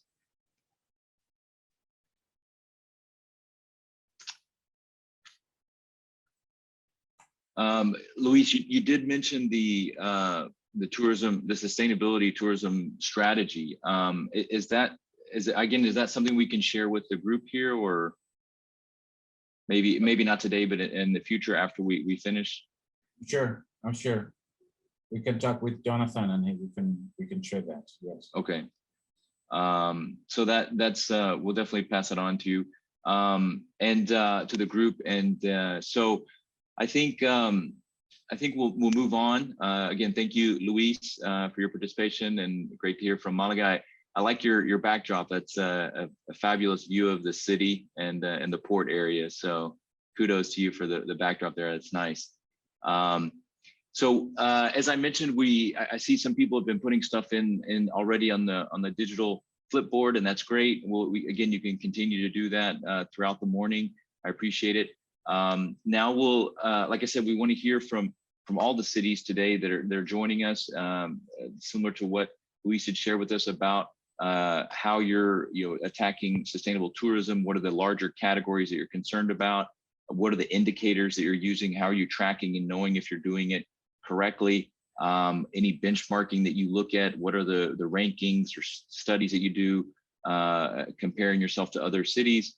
And again, any unique or fun technologies that you identified to help with sustainable tourism or help you with the tracking of sustainable tourism. So as I mentioned, we'd now like to hear from Maria Gracia from Ravenna. Maria's been participating in other events we've done throughout the last year, and always has good ideas and thoughts. I guess, first of all, congratulations for the Europe Cup win last night. If anyone watched the football match, Italy won a pretty tight match with England, went all the way to the wire with penalties. So that was exciting. unfortunately, Wimbledon didn't turn out well for the Italian player, but he played a great match and did well as well. So a lot of exciting things happening yesterday, I guess, and specifically with Italy. But Maria, one of the things I saw, or I've seen recently popping up, I don't know if it's true or not, but is talking about Italy's strategy to try to, coming out of the pandemic, to really have a sustainable tourism post-pandemic. As Julio mentioned, as Luis has mentioned too, overcrowdedness can be a problem, and certainly Italy is all of Italy is a place, and perhaps in Ravenna as well, is a destination that has had its trouble with over tourism, too many people visiting. It's a popular place, it's a beautiful place to visit, but I've seen or heard in the news and the press or whatever that there is a concerted effort to try to sort of come back with a different strategy and help over tourism. So perhaps, as you comment, from your city perspective, maybe you can comment on that as well. We'd love to hear your thoughts as well. But anyway, I'll give the floor to you and feel free to share with us your thoughts and ideas. Thank you, Maria. Thank you, Mark. Thank you to everybody for this opportunity to share with you our experience, because I think this network is a real great opportunity to also to reconsider our projects, our objectives, our plans with a larger point of view. So, well, we are very happy this morning in Ravenna and in Italy, of course. But let me talk about what happened, what is happening right now.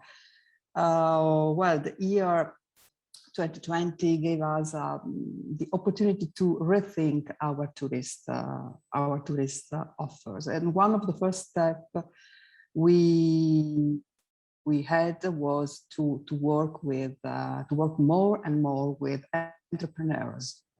So, for instance, we have just launched a participatory process called Ravenna Futura. The aim is to involve local businesses and shops in undertaking several green measures in their everyday work. So, plastic-free and a way to contribute to the circular economy and to environmental sustainability. So, restaurant owners have been the first to adopt this project policy document and to commit to properly recycle garbage, food, reduce food waste, and serve local tap water to their guests, among other green actions. All the project participants will be provided with place-branded food bags, which is called escartots, which is the local dialect for the packaging, for their guests to take away their leftovers, and with a design water bottles produced by a famous local mosaics factory. Guidelines and sustainable good practice have been developed jointly with the regional health services and various local green associations.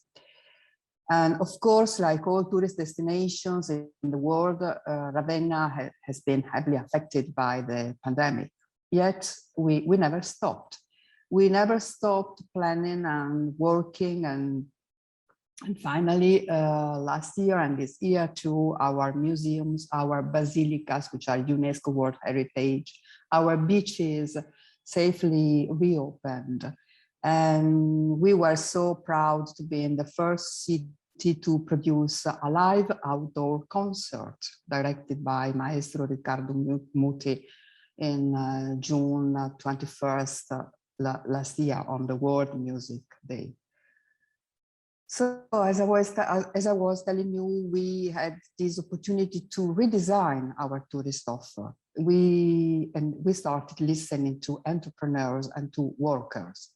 We issued health protocols, redesigned the layout of the Town Historic Center, intensified the online promotional activities, and of course, we provided economic aid together with the region and the national government, but we also provided local municipal aid to the tourist company.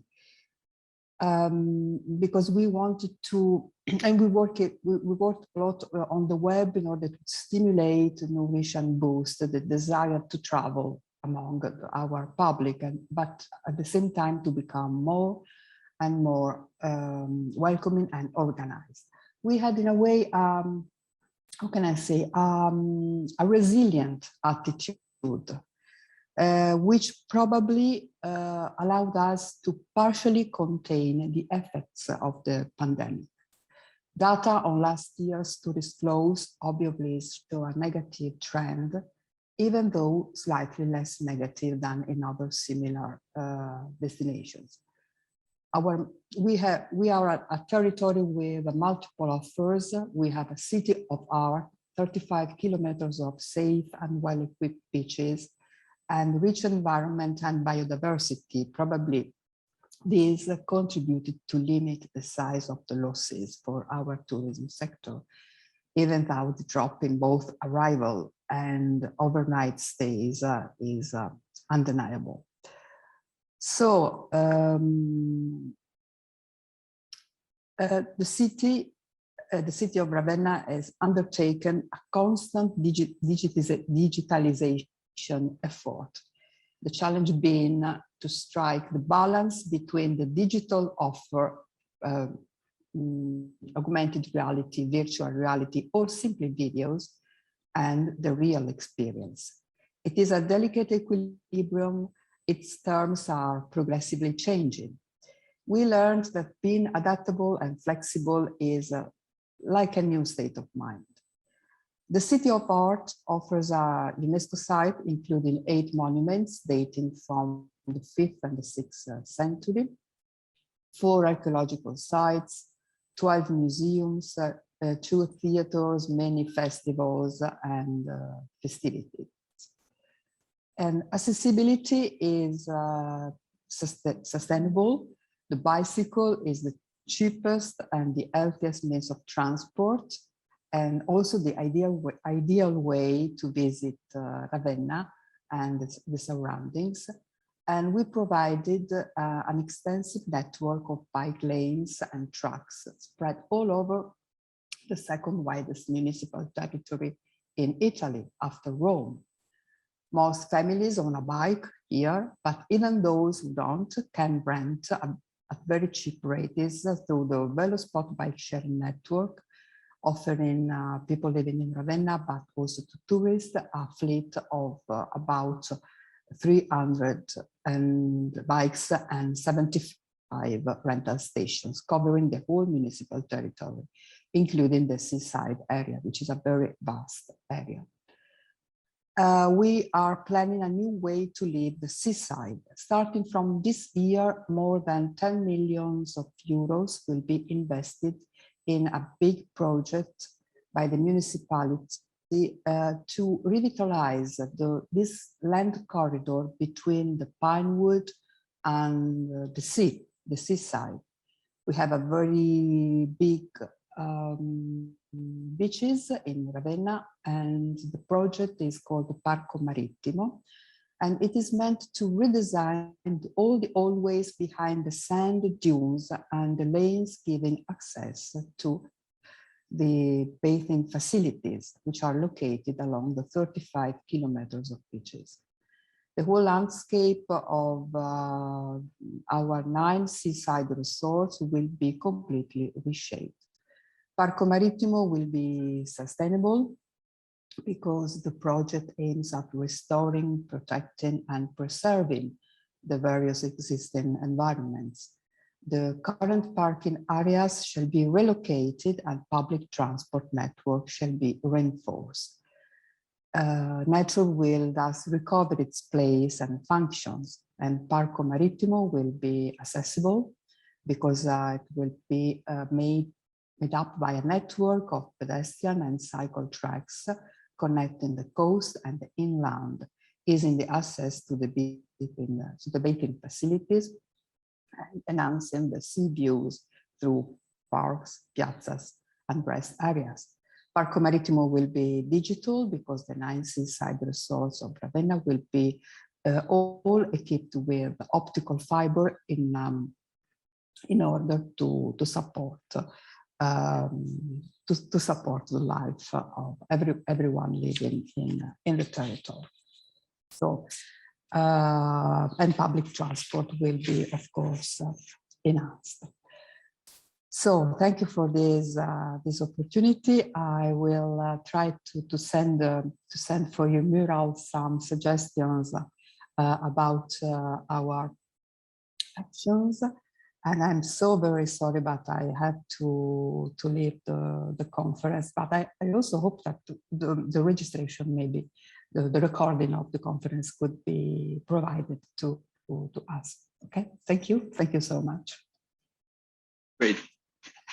Fantastic. Thank you, Maria, for sharing with us what you all are doing in your city. It's very interesting, and I think in line with obviously what everyone's doing in different cities around sustainable tourism. So we appreciate your specific examples, how you're working directly with entrepreneurs and with the shop owners for them to become more digital and also working with their opportunities to get new clients and new tourists. So that was very insightful, and thank you very much. Yeah, we'd appreciate your adding your comments to the mural if you can, or if not, send it to us, send it to me by email, and we can put it up there as well, which would be fine. Great, thank you very much. We'll now I think we should move on to the next city and get some more ideas and advice. Perhaps if anyone wants to go first, but if not, I think I'll go with Eric from Breda. Breda is of course this year recognized in the category for accessibility within the European Capital of Smart Tourism in the subcategory award. So they're being recognized for their accessibility. But of course today we're looking at sustainability and how we're tracking tourism and affect making sure that we're doing the right things for a sustainable tourism plan and strategy. So I'll be interested to hear, Eric, your thoughts and ideas from Breda, from the Netherlands, about what we all can do to work together to make tourism more sustainable and have less of a perhaps negative impact on the environment, but of course a positive impact on the economy with jobs and things like that. So Eric, thank you for being here today, and I'll pass the word to you now. Thanks.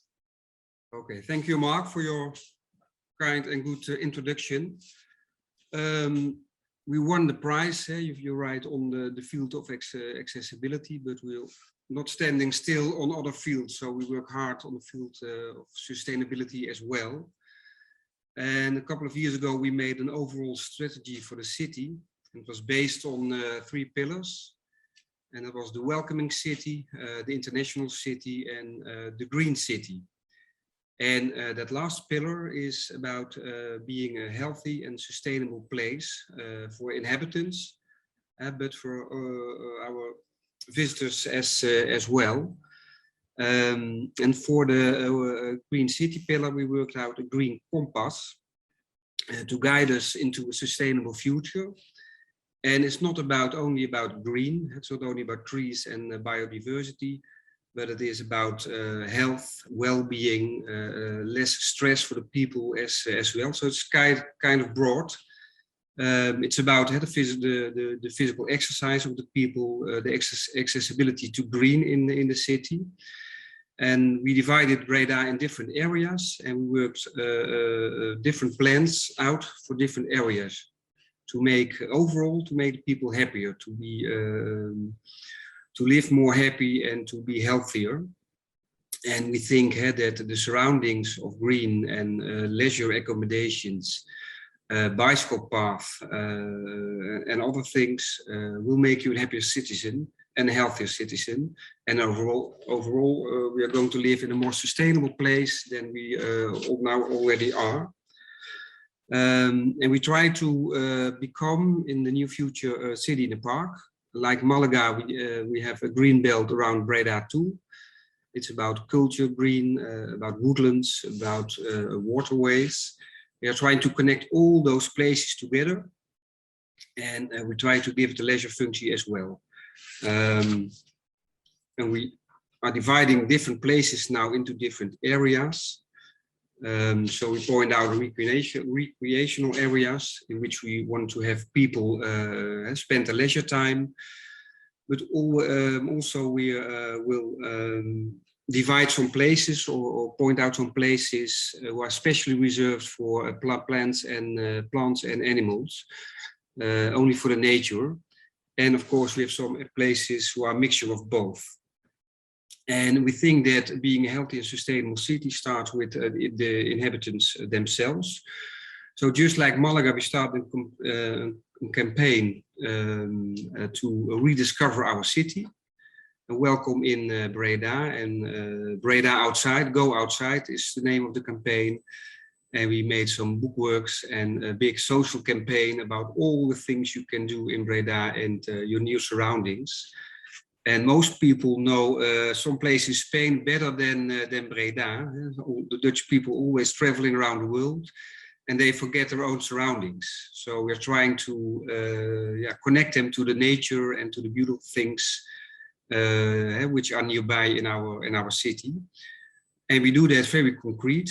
We are making new swimming places in our rivers. We are activating the parks. We like to spread the people to us and Breda people into the spaces which we have. So it will be less crowded, less noisy in different places.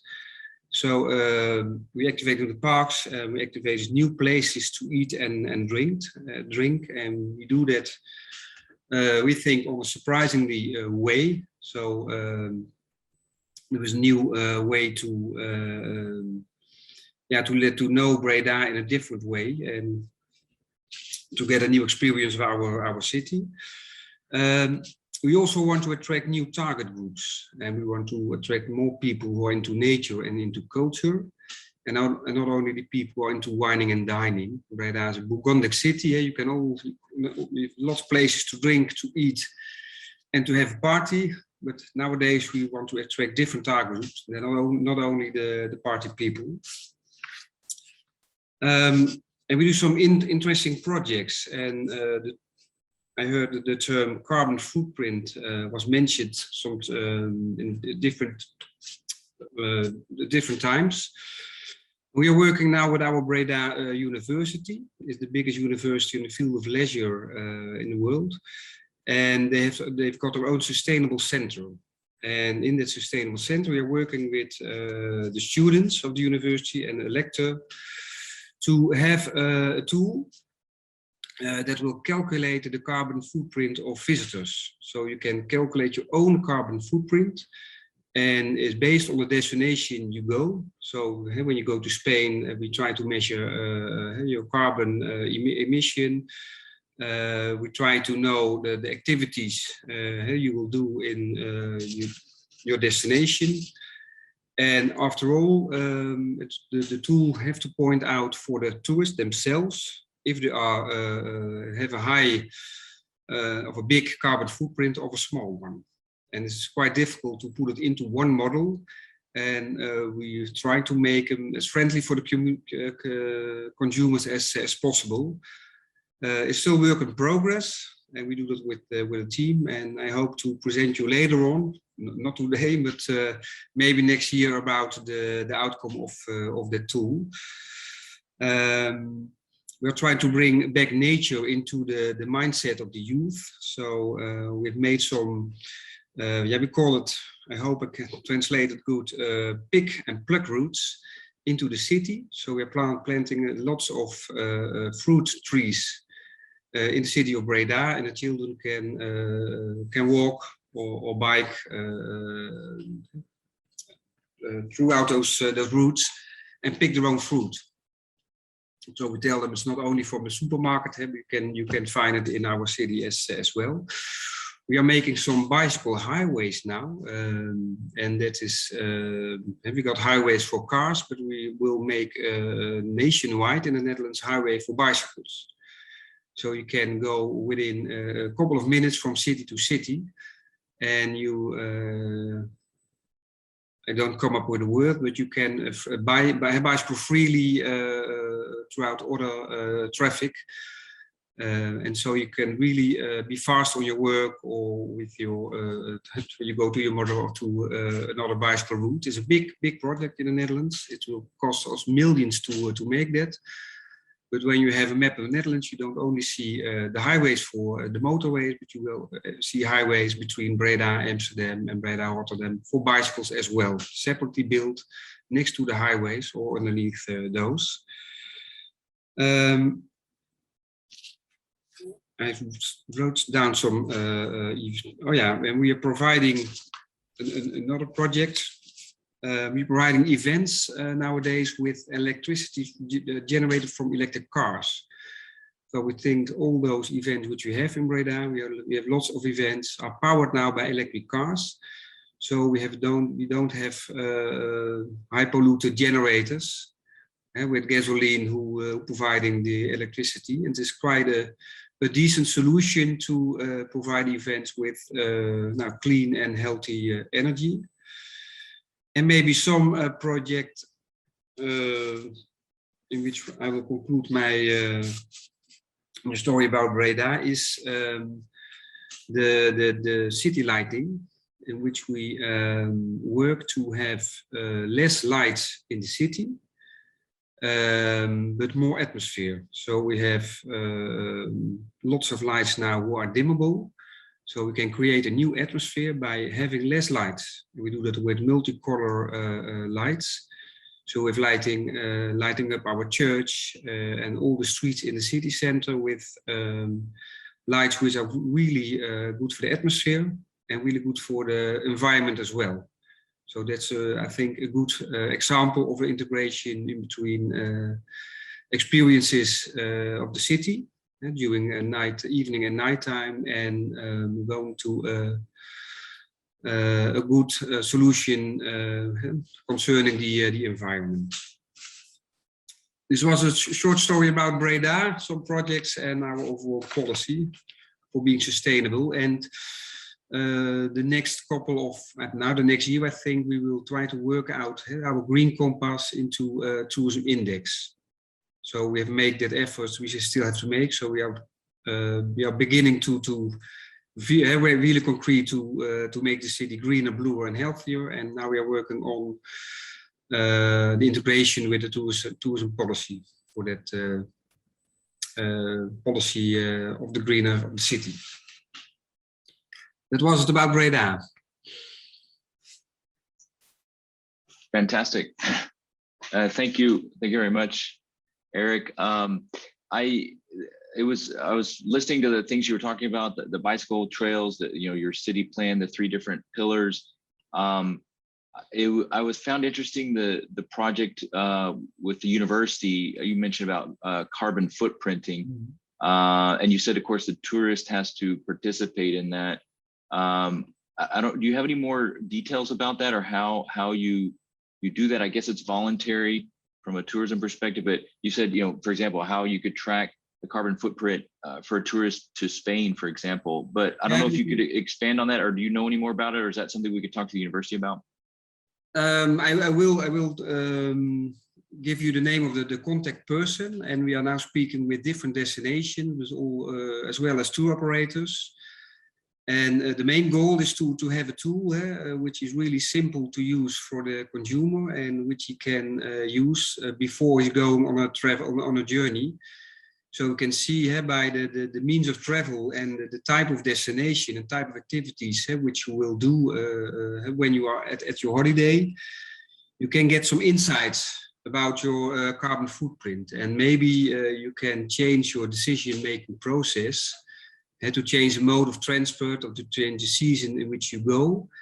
And it's a really difficult system. I've got a really big Excel sheet now on my desk, which you have to fill in, and with percentage and formulas.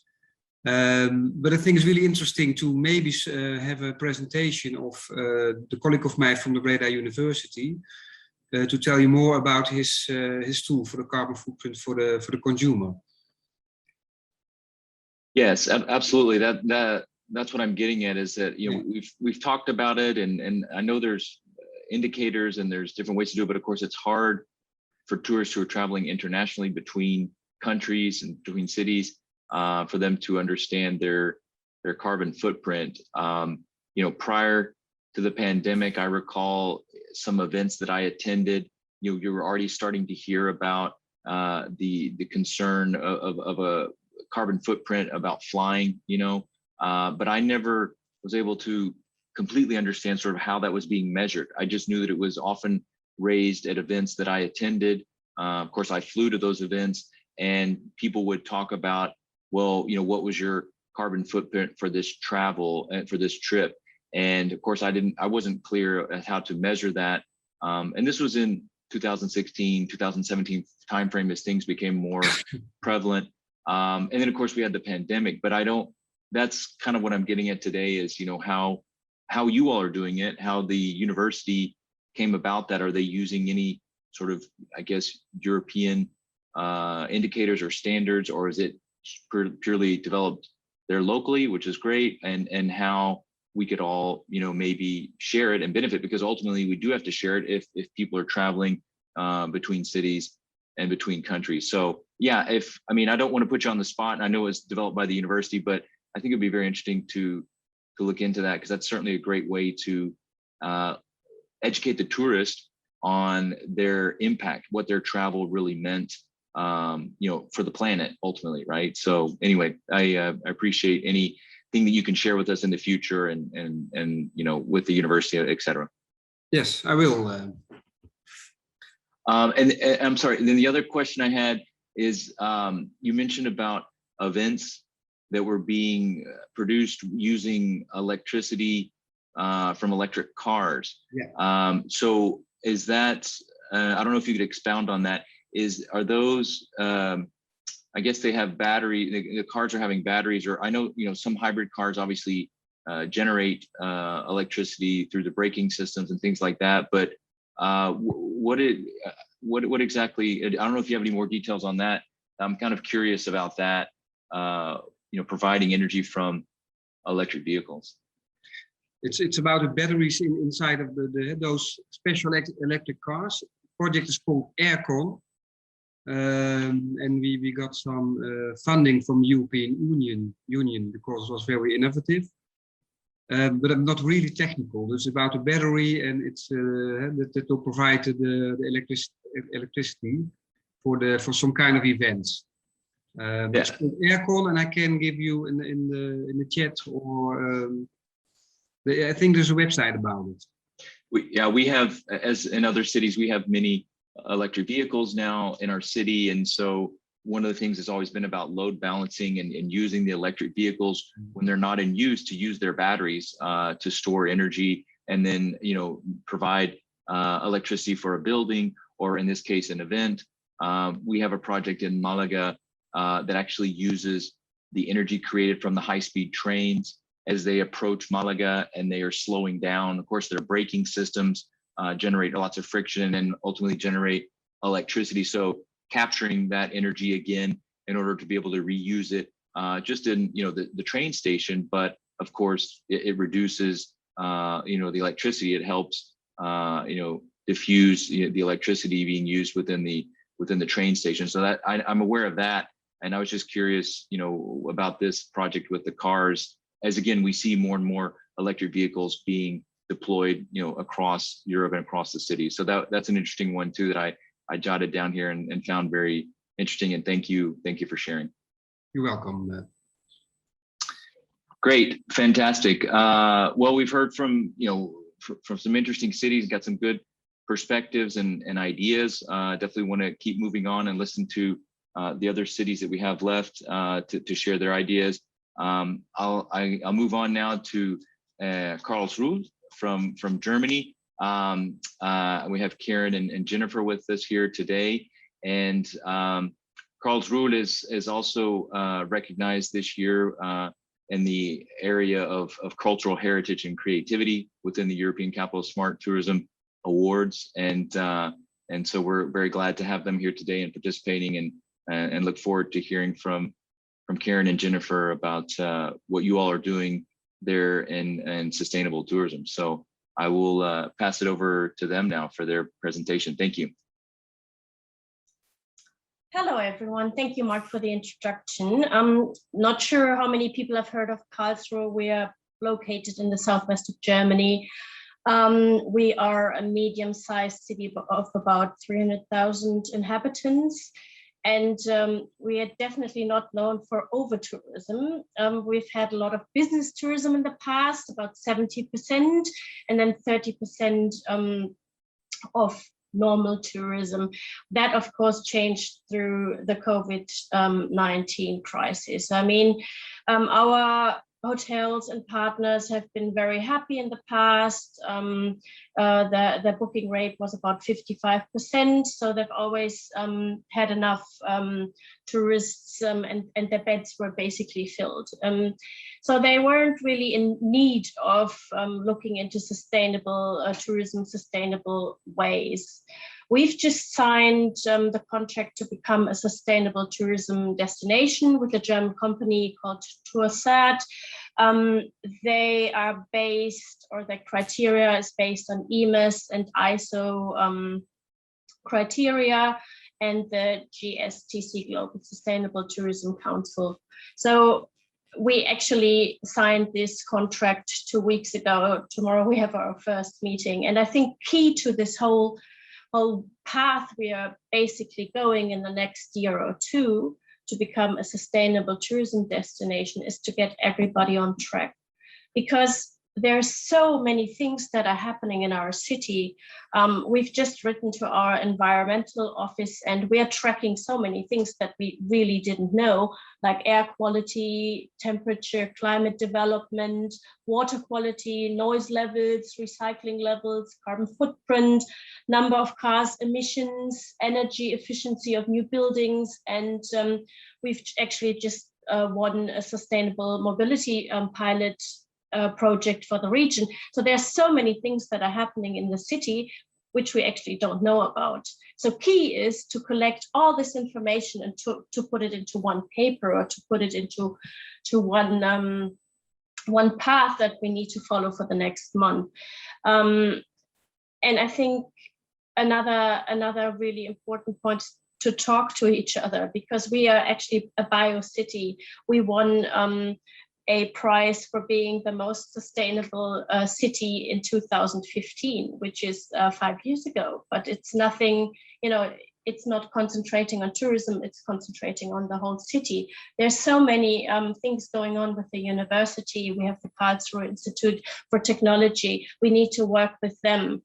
So we're basically at the start of a new path for tourism, but we are already very, very far ahead. But with this path is we need to get the tourism stakeholders on board of this process, like the hotels or the restaurants. We need to first see what they are doing at the moment, which is, I think, 3 or 4 hotels have been certified. But what about the rest? We have about 60 hotels. We need to get those people on board. We need to get the cultural institutions on board. So I think this is going to be a very big exercise. It's going to cost us a lot of time to get everybody on the same path.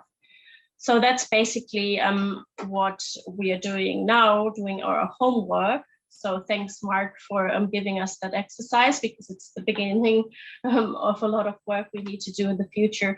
And Eric, it's great to have that exchange, because we actually wanted to work on the same tool, because we also want to put that onto our website, and we're also working on a new website for the next year. We are also trying to set up a tool like that, but also to compensate, not with like a project that's in Ecuador, for example, which would make it very easy, like growing up trees in another country that's very far away. But since May this year, we are part of the nature park Black Forest, and we actually want to start a project, a compensation project with them. So it's rather a local project. So there's so much work ahead of us. We don't even know where to start. This week's going to be a big week, because we actually have our first meeting with the Torre colleagues to start the path of becoming a sustainable destination. That's pretty much. I mean, we have a lot of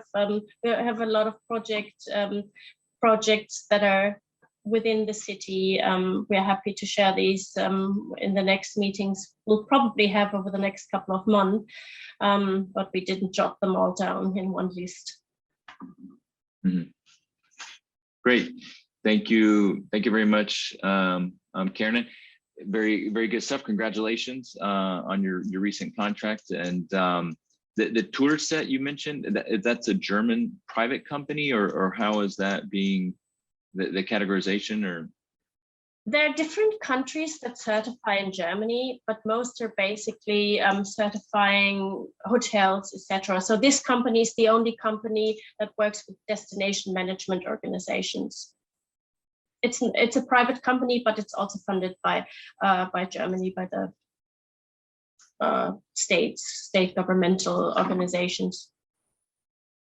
And okay, so it is a German company. And do you know if they're doing other cities outside of Germany, or is it mainly focused there? They also work in Austria and Switzerland, and they also certify, like they can basically certify anything. They're also working with ship companies, cruise liners, etc. I'm happy to share the link here if you like.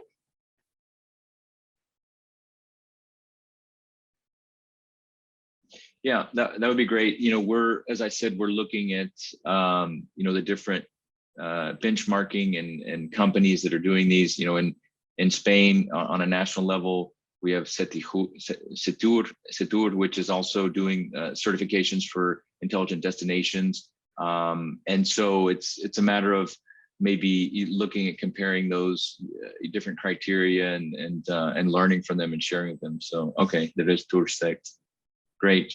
Thanks for sharing that in the group there. So great, good stuff, and appreciate your support today and for being here and sharing with us what you all are doing. We wish you the best of luck as you guys continue on with your plans and strategy for creating a sustainable destination. Fantastic. Let's why don't we move on to our last city that's with us here today.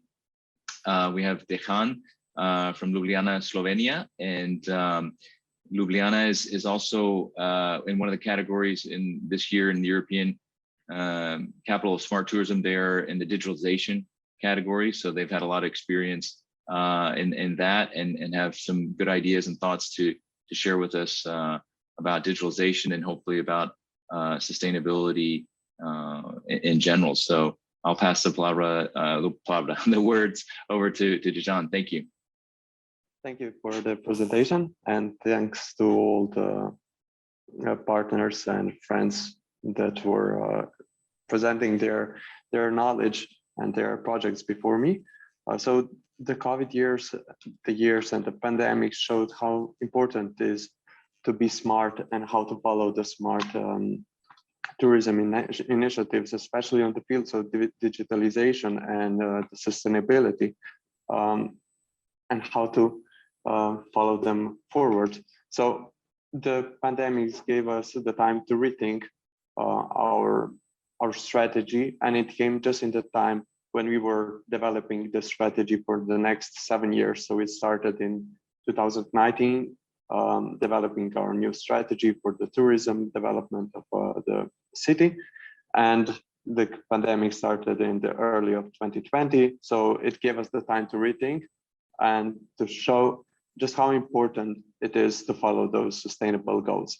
So in the strategy, we tried to follow those sustainable goals just to be resilient, to stay resilient on the field of tourism, because Ljubljana was, before the pandemics, dependent on the foreign visitors that represented 95% of the all tourists. And now it showed just how important it is to be present also on the local market, in the Slovenia, and what to do with the locals. So we started the campaigns to show what tourism brings to Ljubljana and what can a local tourists visit in Ljubljana, and how to interact and integrate them in the city.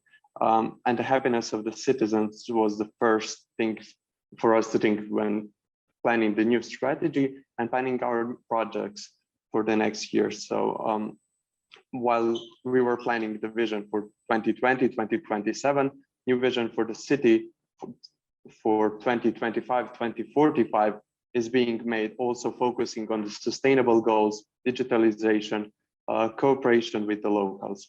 And yeah, this year and the last year showed us how the digitalization is becoming more and more important in the field of tourism. And we believe that more progress was made in this year and a half than maybe in the last 5 to 10 years in the tourism development in the field of the digitalization. And as most of the other destination, we were making our products and developing them to be accessible in the digitalization. So major works were done on the Plišnik's heritage. Plišnik is the famous architect whose influence in Ljubljana is being felt all across the city. So if you haven't visited Ljubljana, the first thing you visit is the first thing you see is the beautiful architecture that's being visible all around the city.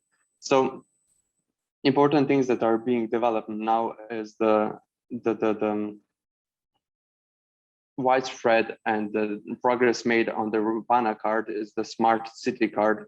That's more than a tourist card. It allows the public transportation, the use of the public bicycle system, and visiting of the major tourist attraction. And to us, it also means a product to follow and to regulate the tourism flows.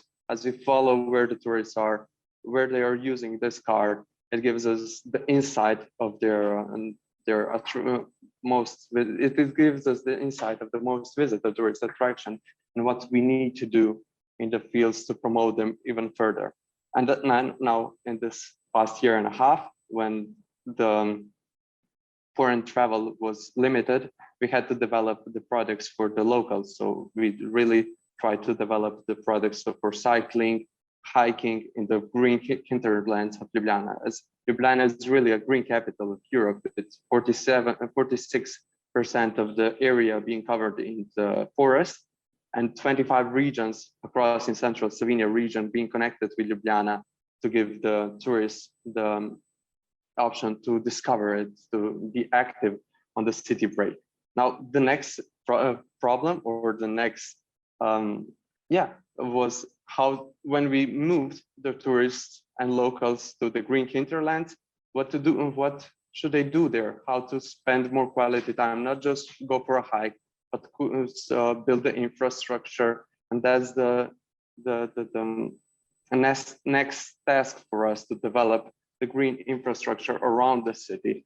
And cycling and hiking are the major part of it. And green mobility as well, developing the way of transportation, the easier transportation outside of the city with the bikes, the electric sharing car system, the buses, and the trains. So Ljubljana is really trying to do its best to follow the sustainable path, digitalization, being accessible city, and nurturing and developing our cultural heritage. That's from me today. Fantastic. Thank you very much, Desham, for your thoughts and what's going on. Congratulations, for being recognized for digitalization and for the projects you have around cycling and hiking. I mean, those are all obviously sustainable activities and great for promoting tourism and creating a sustainable destination. I was wondering, when you're talking about the green mobility, and you mentioned the cycling and biking, how, again, what we're talking about today, or how we're measuring those things, or what sort of rankings you all look at when it comes to knowing, whether your strategy is working or not. So are there any specific indicators, city indicators that you all are using to evaluate the green mobility, the biking, things like that, to understand if you're achieving your goals, and what sort of again, awards and rankings and certifications you're working towards or trying to achieve? Yeah, so Slovenia is really a cycling country. You can see if you're watching Tour de France now with Primož Roglič and Pogačnik, and also locals are really loving the cycling. And the major part of that in Ljubljana is the bicycle bike sharing system, with more than 80 bike stations located across the city, with a yearly subscription rate being just €3, and weekly, which is more for tourists, being €1 for the use of the bike sharing system in Ljubljana. And then we've developed the bike routes that are easily downloaded through our website, with GPS routes all across the Ljubljana region, and also connecting with the other region across the Slovenia with the green bike routes focused on the gourmet experiences and the culinary experiences around Slovenia. So the KPIs for us would be promoting green mobility with the close cooperation to the city and public administration and the public transportation office.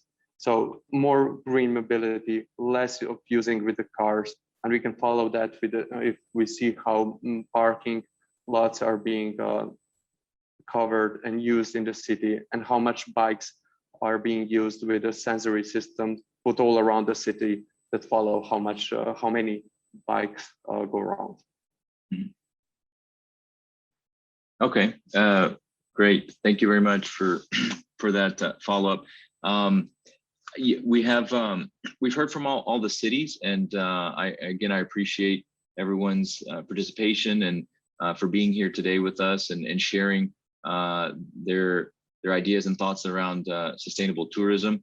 I remind everyone that we're working on the digital mural, so if you have ideas and thoughts, please log on and place those on there. Again, I see people are doing that, so that's great. We want to kind of make sure we have everything documented about what we're doing and how that we can share with everyone later down the road. One of the areas that we haven't, I think, touched on much yet is sort of customer satisfaction or tourism satisfaction. So we're looking at how tourism impacts the environment. We're saying sustainable, green, mobility, etc. A lot of the concepts that we've mentioned, but as far as the overall tourist experience, I'd be interested to hear from the different cities, sort of how you measure customer satisfaction or measure tourism satisfaction, which is, of course, ultimately important in the experience. I mean, if we don't have a good experience, then tourists won't return. So, are there any indicators that people are using or tracking specifically that they'd like to share with us around tourism and around client or tourist satisfaction?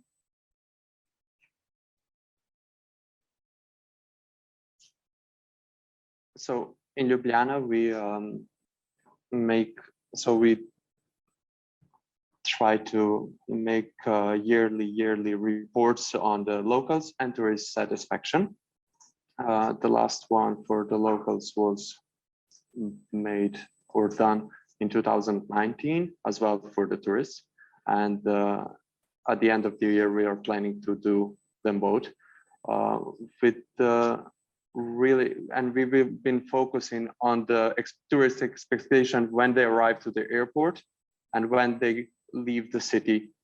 So what they expect and what's their feedback afterwards. And we've received really great reports and feedbacks. And also for the local citizens, the numbers have been going slightly down before the 2019 with the rise of tourism, and that gives us the insight what we need to change in the future years. And we've been addressing those problems as over tourism, tourism buses, Airbnb problems with our city policies. But yeah, those annually reports are a big thing for us and gives us the insight for the citizens and for the tourist expectations. So how do you, is that just an online survey, or how do you track that with the tourists? So with the tourists, we had the project we've done in 2019 when we were starting our new strategy. Is that we made an agreement with the shuttle company. So we interviewed the tourists before coming to the city, and then afterwards they gave us the feedback. So it was face to face. Okay. Yeah, I mean, I imagine most people have that. We do it here in Malaga as well. A sampling of the tourists when they arrive, visit our tourist office. Ask them to fill out a quick survey. But of course, digitalization. Having online applications that allows people to give their feedback directly and quickly is important, and then having it registered. So sometimes not face to face, but also digital, I think is important to consider when you're looking at these surveys. Great. Any thoughts from Breda or from Karlsruhe? Yeah, we do those investigation as well, like you do. And my question is, do you have a benchmark? In the Netherlands, you got some reports and investigations about tourist satisfaction. We have a report, 4 years report called The Most Hospitable Town in the Netherlands, and in which we, of our National Tourism Board, will speak to tourists on the street in different big Dutch cities. And they ask about hospitality, about the experience of green, about the information that they will get. And so they always ranking the cities to become the most hospitable city of the Netherlands. And they give you some insights from the tourist experience in your city. And you can compare that with others. These things we mostly do nation and province wide, so we can benchmark and learn from each other. And we've got a big Dutch brand image survey about the image of your city. And we are comparing the image of each city. We are marketing Breda as a green hospital and international city. And once in a 4 year, we will get some figures. If people from abroad, from Breda and from the Netherlands, are thinking the same as we like to promote and get the things, to get the Breda message in the heads of the consumers and visitors. And we got some investigation as well in our city. We got a city panel of inhabitants, and that's all mostly digital. And we asked them about everything a couple of times a year. And one is about sustainability and the satisfaction of green, with the participation of sports, the well-being of the people. Are they happy? That kind of questions. So we monitor a lot on the scale of a city and nationwide as well.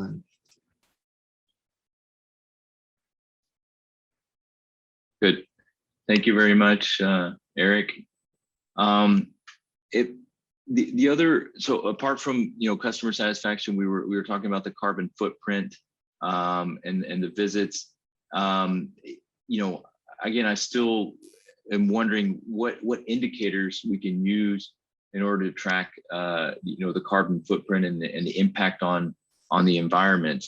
I see in the mural and the digital flipboard that we're using, we're talking about maybe indicators for CO2, air quality, obviously, measurements, but also looking at just electricity in hotels is one that I put in there, for example.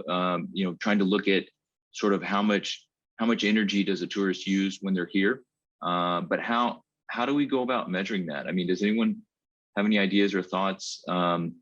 from a city perspective, it's sometimes easier because they're citizens and we can track their vehicles and things like that. But from a tourist perspective, how do we capture someone who's visiting for just a couple of days or arrived, in the case of Malaga by cruise ship or something like that? I don't know. Does anyone have any thoughts or ideas or have examples of how they're measuring that in their cities? Carbon footprint?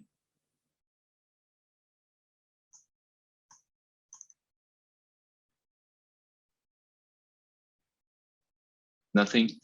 No, we don't. We are trying to make the tool to try to measure it, and I think it's mostly about the way of transport. If you go by cruise ship or by plane, I think you get a really big carbon footprint. So you need to have that information, the model split of your tourists, to know which means of transport they came with, or they leave your city, concerning your own inhabitants. But we're still working on that tool, and I think you have to get all this information, and we try to put it into that model. But I think the means of transport, and then the means of transport when you are doing activities on a water scooter, or you go by bus, sightseeing, and that kind of things. It's all about, I think, that kind of information, and you have to collect it. But it's quite kind of difficult. So we not already do those things in Breda, but we're working on it.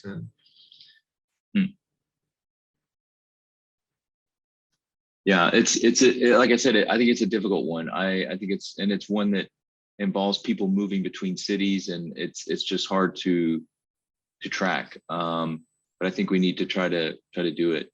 I'm looking at the mural again, and looking at performance indicators. I don't know if anyone has it. We're lacking some ideas and thoughts in there. If anyone has other indicators they use, or even dashboards that their city is using to track the impact of tourism. We tend to do a very good job of tracking the number of visitors, museum visits. I mean, those are things that we can typically easily see and track. But how are we tracking if those, again, these tourists are having a positive impact on the city, not just from an environmental perspective, from a social perspective, a cultural perspective, et cetera, performance indicators. And because again, if we don't track things and we don't measure them, then we're not going to be able to, to make progress and know how we're doing. I was thinking about Julio's presentation. Certainly what we're doing here in Malaga is tracking the trends, whether it's going positive or negative, looking at the different indicators that we use. But does anyone have any good ideas for performance indicators that we could look at?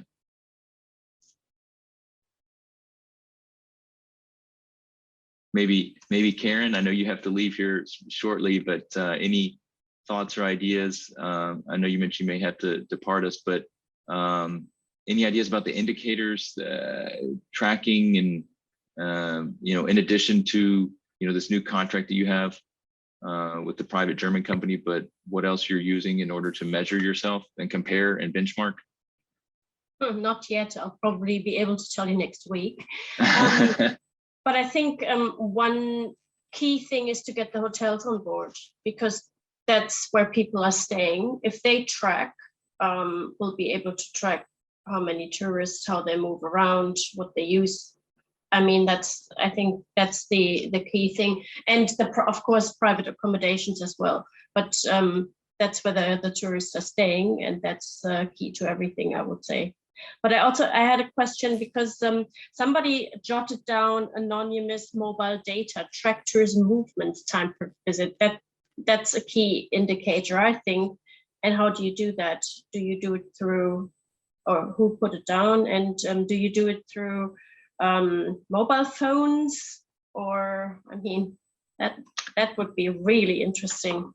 Yeah, I put that in there from Malaga. That's information that you can use Bluetooth technology and a beaconing system. So we implemented we have 61 different beacons around the city which provide, tourist information about, the monuments and museums in that area close to that particular beacon. Real-time, up-to-date information about what's going on, depending upon where they are located. So it's very geographic specific. So if and when someone has their Bluetooth enabled, which nowadays most people do, then you can anonymously track information about that individual using Bluetooth to pull that information together and figure out where they are, and then also how much time they're spending at particular museums and things like that. So we just implemented that recently, and so we're testing it and seeing how it works. But that's the way to do it. There's also credit card transactions. Of course, nowadays everything is very digital and very digital transactions, and so there's less money being exchanged, physical money. And so there should be ways to work with banks and credit card companies to look at big data, to comprise it. We're obviously not looking at, for privacy issues and things like that, you don't want to look at individual data, but looking on a larger scale. I know the banks in Spain, and I'm sure in other places, they do reports about, credit card transactions and how much money, foreigners spend in restaurants in Malaga, for example. So you can, when someone charges a credit card, obviously the restaurant will be able to, and the credit card transaction will be able to identify whether the owner is from a bank in Spain or a bank in, Europe, obviously. So you can collect that metadata and look at, on a larger scale, sort of what people are spending, and maybe even on a country level as well. So people from Germany, for example, how much German tourists are spending at restaurants in Malaga. Those are, again, public-private partnerships. You have to have relationships with the bank, and hopefully they'll be open to sharing some of that data. And, I don't know how it is in each country, but that's stuff that we've looked at as well here in Malaga. Again, these are both, whether it's beacons or credit card payments, they're samplings. They're not, not full data, obviously, and they're voluntary, of course, for people participating. And so they're what you have, and so they are indicators, and they can help start to, I think, paint the picture and to make it, figure out what tourists are doing and learn more about them. So I have one more question at Eric. Are you going, the carbon footprint calculator, is that going to be voluntary? And if yes, or if no, are you going to do like a compensation program as well? Will you make that voluntary as well? Or will it be, good question. People need to pay for, that would be the perfect way, actually, in the end, if people have to pay. I was really charmed with the Malaga compensation way, to plant a tree when you are sleeping in a hotel, and to ask for voluntary money to do that. But I think we are not that far yet, and it's a political question for our alderman and mayor to have that done. And I don't think you have to do an obligation. The Dutch people don't like that, so it's really difficult to have that done.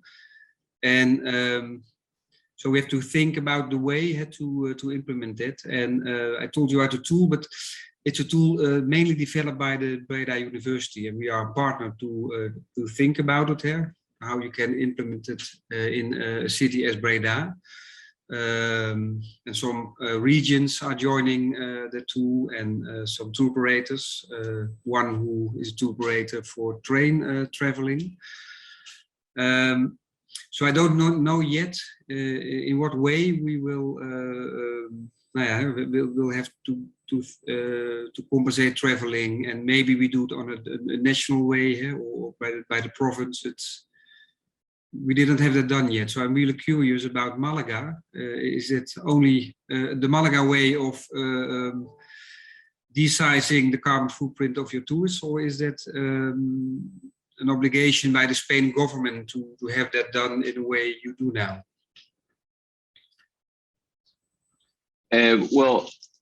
Luis shared with us about the strategy from the Málaga perspective, sustainability, because he works in the environmental department and sustainability department, and they work across the entire city of Málaga, and they use and work obviously with the central government in Spain from a city perspective. I mean, the focus is sort of our environmental impact from a city perspective, and they then work very closely with the tourism office, our department, to create a sustainable strategy. But those projects that he mentioned, as you could see, some were sort of city related, and others were kind of tourism specific, to what we're doing on. And but those are initiatives that we've developed over time with our conversations with the central government. And as I mentioned earlier, there's a governing body in Spain, CETUR, who's also in charge of certifying, intelligent destinations or smart destinations within Spain. So they have a framework and a governance that we look at and evaluate on. And Málaga was we've been a part of that network as well. And we were recently, last year, awarded, being a smart destination and certified as a smart destination, meeting the criteria that they define.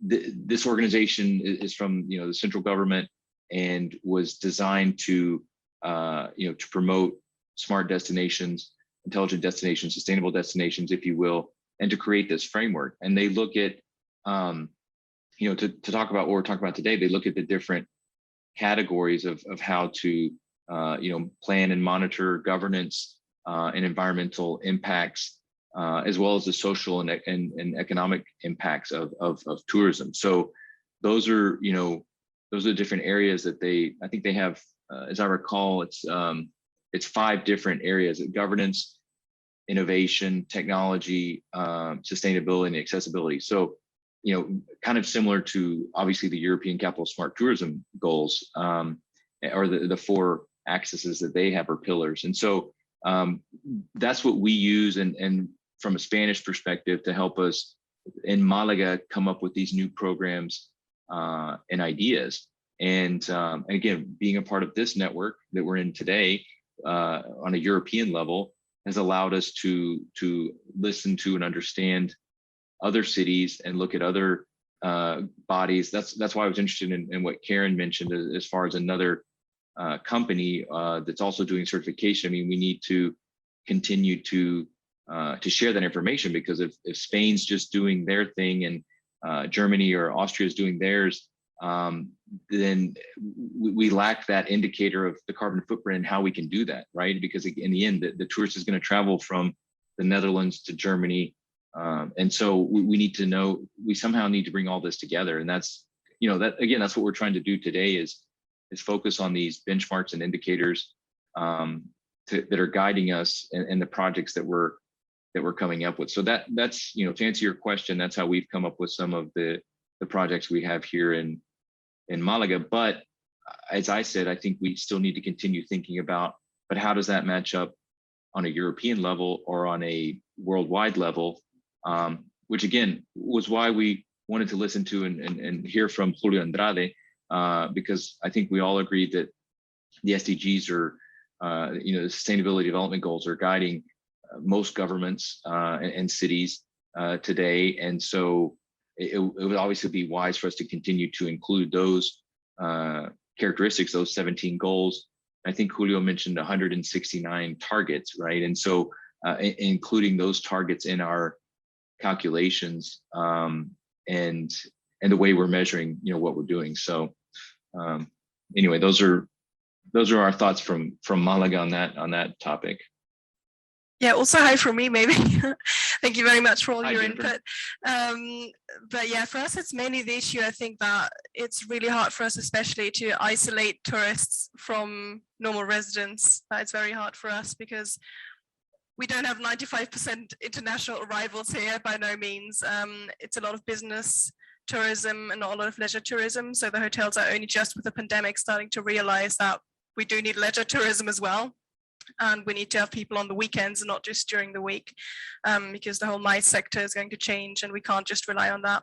And so we see a lot of innovation, especially in the cultural sector, like just tourism offers are changing, but it's really hard for us still to kind of find those KPIs and start looking for which items even to track. So it'll be really interesting to see what this certification company suggests for us. And then also, of course, to, yeah, like you said, Mark, to try and adapt and see how it's done in other cities, what KPIs we're going to use, what KPIs you use.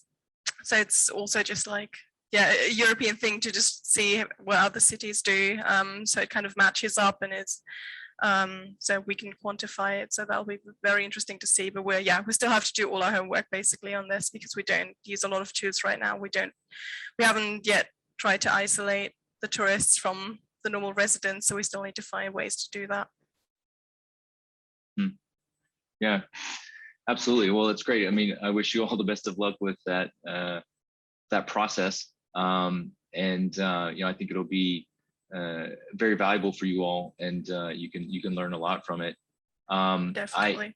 I don't know if Dejan from Ljubljana, if you all have any thoughts on the benchmarks or indicators or awards or recognitions that you've gotten, beyond digitalization for the European Capital of Smart Tourism. Are there other, even national awards, but obviously international or European awards that you all have participated in, or indicators or benchmarks that you're aware of?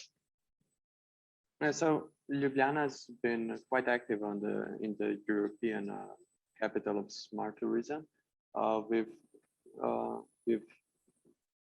been here from the first European Capital of Smart Tourism initiative, winning the award on sustainability.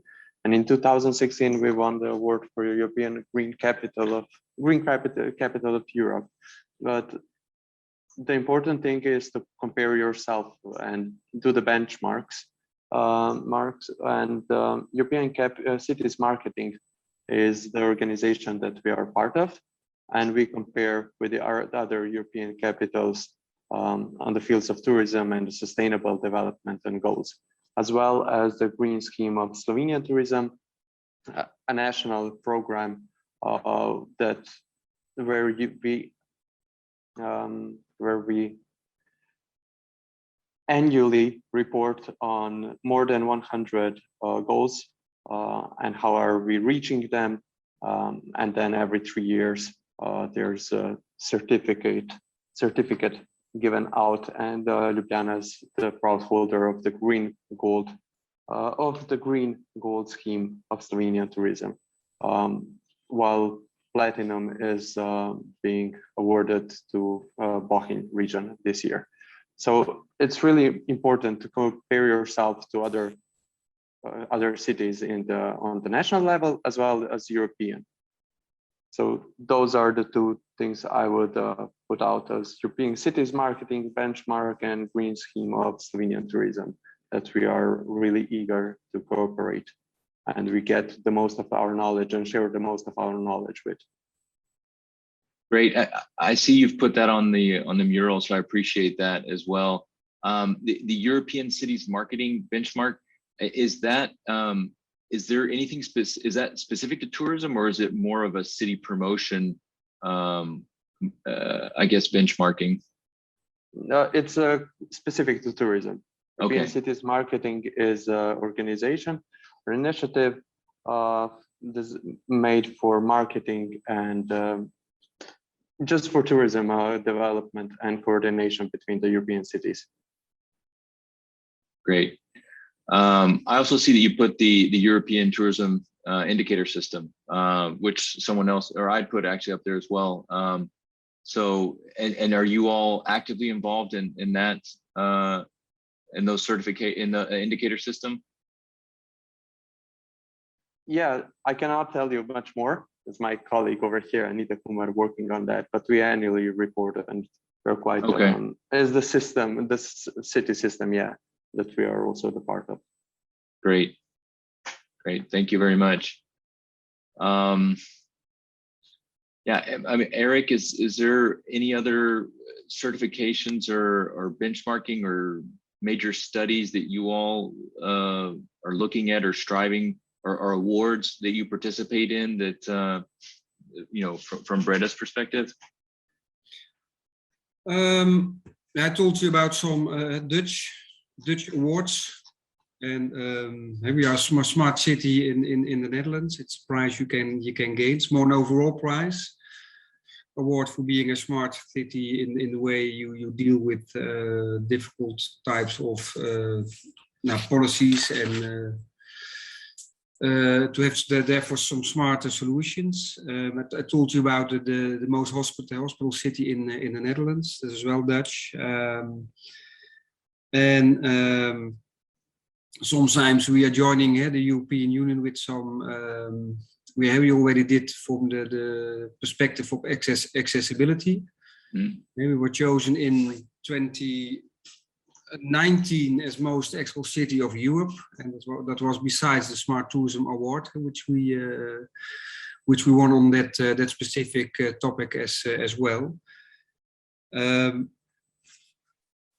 mainly the things we are benchmarking with, and it's mostly, of course, on a Dutch scale, and for some topics, accessibility and smart tourism, we do it on European scale.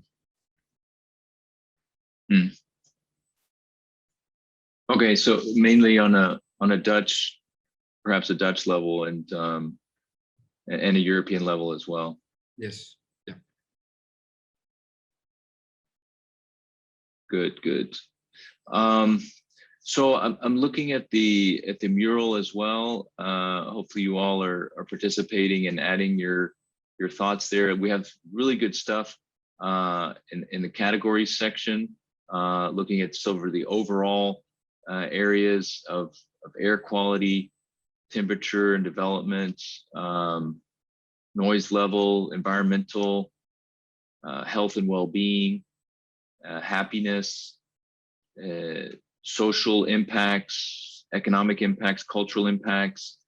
So I think that's really good from what sustainable items or categories are we tracking. When we look at some of the performance indicators as well, I see some good ideas and thoughts. Please feel free to add more to the wall. We have number of trees planted per habitants, satisfaction of citizens and tourists. We've talked about a little bit today, the use of greenways, getting hotel indicators, electricity, kilowatt hours per night and things like that. And then now we've been looking at some of the rankings and benchmarks. I see some good ideas there from the different cities. And then finally technologies as well. So looking really good. So thank you everyone for putting those comments in there. So we're getting towards the final phase of the workshop, and again, I appreciate everyone's comments and support and ideas that we've been sharing. Does anyone else have any thoughts at this point that they would like to share around sustainable tourism, or something they haven't had a chance to mention, or something that's come up?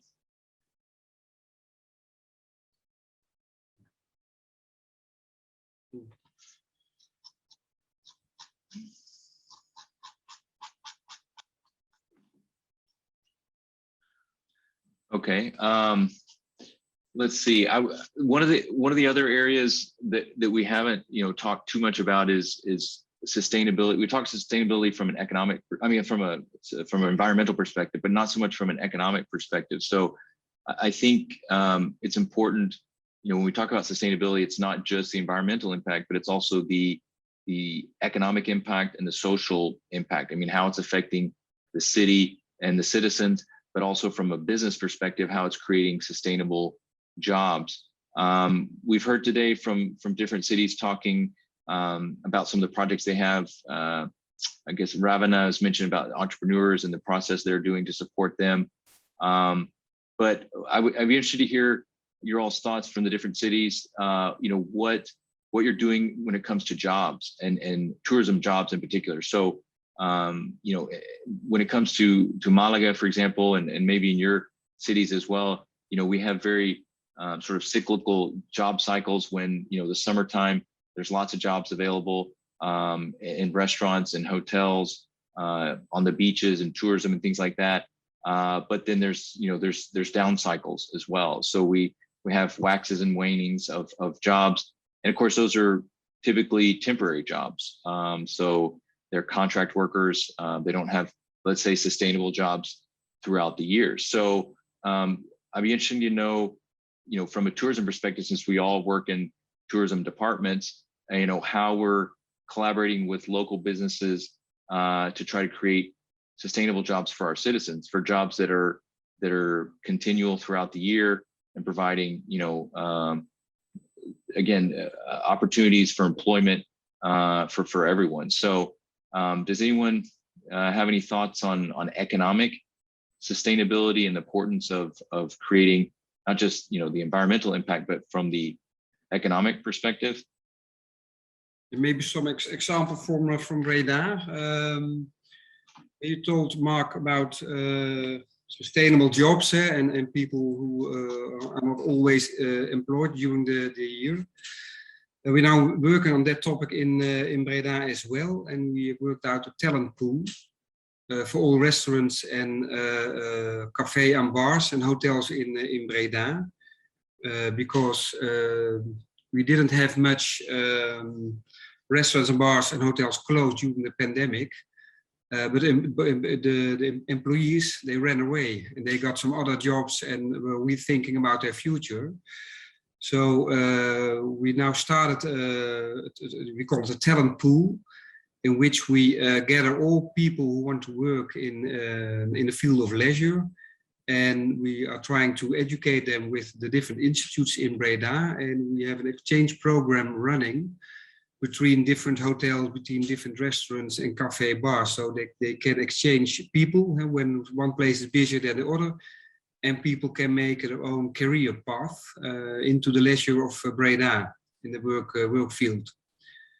Because it's really difficult to get in the Netherlands, in Breda, the right people on the right spot. And there are less people due to the pandemic and the other choices the people made. Yeah, great. That's a good example of a job pool, and like you said, matching up the talented people and getting them to the right places and where the jobs are, where the demand is. That's I think that's always a challenge. We deal with that here in Málaga as well, with seasonal work and the increased demand all of a sudden, and then people. So there's a lot of jobs in the summertime, and then people stick around in the wintertime and there's not as many jobs, and there's not as much mobility to other cities to fill that gap. And I think that's something that definitely needs to continue to be addressed and to be one of the indicators that we look at. Again, not only the carbon footprint, the environmental impact, but also from sustainable jobs impact, looking at how that is affecting the society and the employees here. So that's a good example of what you guys are doing in Breda, good program. And so fantastic. Yeah, it's also very good to hear, from our perspective, because just geographically, we don't really struggle as much with, summer and winter, having differences in influx of tourists.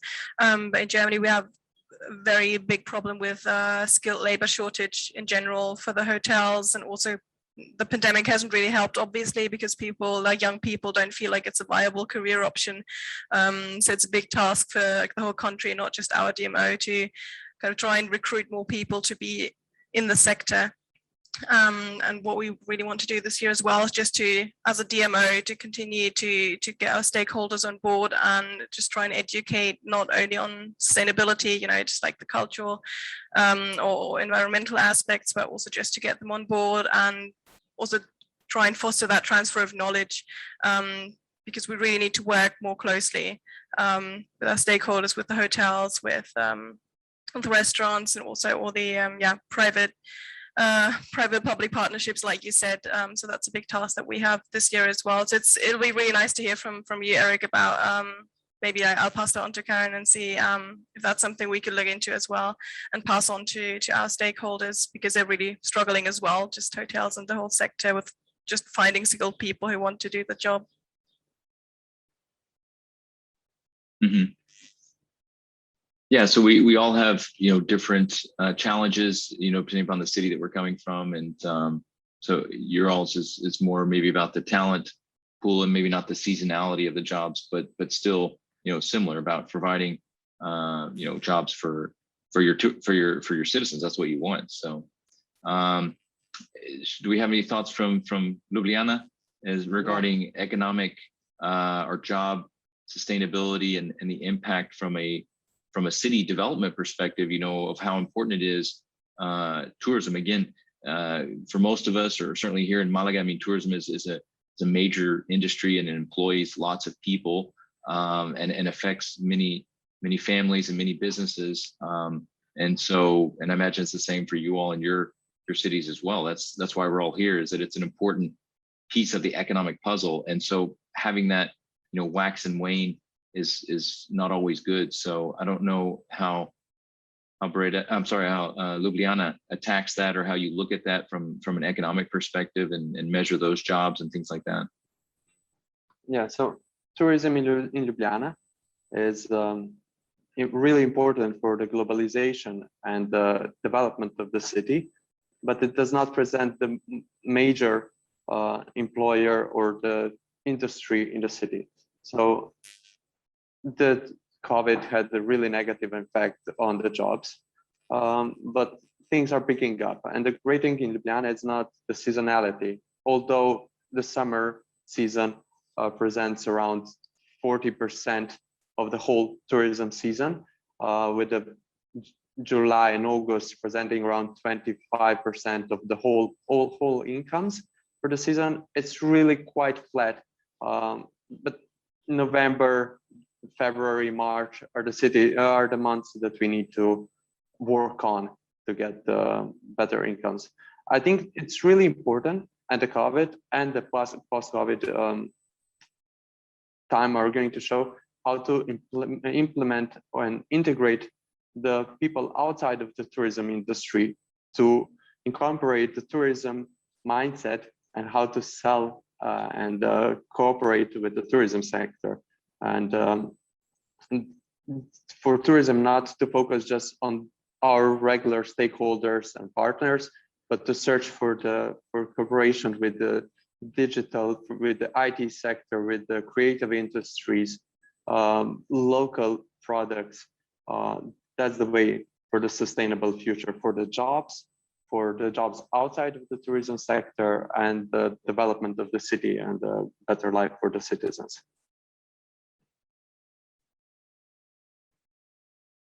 Good, absolutely. I mean, that's again what we're all striving for is having, you know, sustainable jobs, and so I'm glad to hear you guys have that on your radar screen and are tracking that.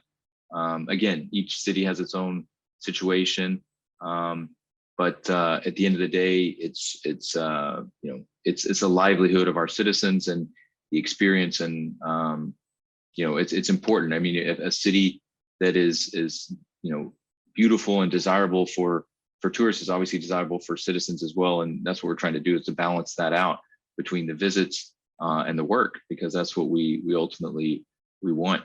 And I think as we, you know, look to the future, you know, we come out of the pandemic, it'll be interesting to see how you know, the numbers you know, unfold and pan out, right? So I mean, I know we talked about this in this network before, about last summer, you know, was obviously difficult for everyone, and this summer we'll have to see sort of how things unfold. And so that's one of the questions I wanted to ask the group now, is sort of what your thoughts or perspective are now on sort of the tourism, this summer season, as you're seeing, you know, whether you're seeing local tourism or national tourism or international tourism. What are your thoughts or perspectives about this summer and tourism. Shall I start from? Sure, Breda, Eric. Yeah, great. Thank you. Yeah, we hoped about a good summer to travel throughout Europe. But the problem in the Netherlands is that we are thinking, we are not thinking, we are becoming a red area in Europe, because we didn't, we annulate all the legislation and restrictions, because we thought we have not enough vaccinations and we go out freely, and we can go out in the Netherlands and abroad. But we are really facing now a new huge number of infections with COVID. Almost over 10,000 infections a day. It's almost as most as in England now. So we think that most people who would like to travel to the abroad will stay in the Netherlands, will stay in their own environment, or will stay in another province. And there will be less people from the Netherlands who travel outside, abroad from the Netherlands. So it's really a difficult situation now, because mostly the youngsters got infections now, and the hospitals are still empty. It's really difficult for us. What will the restrictions of the countries which we go to travel, and do they will receive the Dutch people? So it's a really exciting time in the Netherlands now, due to the COVID crisis and increase of infections. And are your hotels open for the most part, or yeah, everything is open in the Netherlands. So we do not have many restrictions. Events were open, but they were shut down. So there are no more big events in the Netherlands. No events which are more than 1 day. But we will receive visitors from the Netherlands and from abroad, and all the hotels and restaurants are open. Restaurants may be open till 12 o'clock. Only the nightclubs and discos will be shut down. And we hope we'll manage, but we are really excited about the number of infections and the restriction we will get from the other countries to travel. Yeah. Yeah, maybe I can add to that as well. Yeah, so we just got the numbers actually this morning for like the statistics for May, and still only 1/10, like in our federal state at least, only 1/10 of arrivals is from abroad. So we really still see that there's a big dent from international arrivals, and numbers are kind of getting a bit better, but yeah, just nowhere near levels from last year, obviously. So yeah, we're still like kind of having low infection rates here at the moment. So we'll see how that develops with the Delta variant, and we'll just have to see how that works in the summer. But yeah, like we're also just trying to get locals interested in doing things in the area. So kind of trying to get people on board in the area, and we've got like a mobile e-bike that we're gonna have at locations in the city center to try and talk to people about, you know, what they can do in the area, also international arrivals or just people from here. But yeah, we see that people want to travel, but yeah, like Eric said, it's people want to travel abroad, but we're not sure yet. People, yeah, things can change every week pretty much at the moment. So yeah, it's hard to see where the trend is going, but at least numbers of tourists are going up a bit. But yeah, international arrivals are still very low. Mm-hmm. Jean from Ljubljana, any comments? Ljubljana, it's quite similar. So we were really optimistic, and are still optimistic, to looking at the numbers, and we get the daily report and statistics from the hotels, and then it was rising, and you see the rise, and every number counts, and you're happy for every 100 guests, and you follow the changes, and everyone's talking about it's better than last year, way worse than 2019, when it was record year for Ljubljana with 2.2 million overnight stays, and last year it was around 600. This year we're gonna see, like everyone else in Europe, it's really up to the numbers of the COVID infections and the regulations of the travel and the borders, and the semaphore showing the traffic light, green, yellow, red, depending on that. But we've got quite a positive feedback this year. So with low tourists coming from the local countries next to us, so Austria, Italy, Croatia, Balkans, France and Spain were quite strong this year. And the airport connections, we've lost quite a lot of them. So it's picking up, and Slovenia and Ljubljana are now with ahead of the European Union. So that's picking up some positive feedback from that, but looking to 2019, 18, 17, it's way down. Right. Yeah. Same thing in Malaga for the most part. We're very optimistic. You know, we had at the end of May in Madrid, there's Fitur, which is a tourism conference, and so there was a lot of excitement as we got to June and July, and you know, and we have seen some of our international connections come back from flights. The flights are back, but I haven't really seen the numbers of passengers, right? So we may have a flight, but it may be empty or you know, 20% full. So we'll have to see how that unfolds this summer. Again, there's a lot of optimism and hope that things will continue to stay steady. The vaccinations are going well in Spain, but we still have a ways to go for sure, especially with the young people, as Eric mentioned. You know, same thing. I mean, the young people are now out of school, typically not vaccinated yet, and so they're moving around and keeping the numbers up.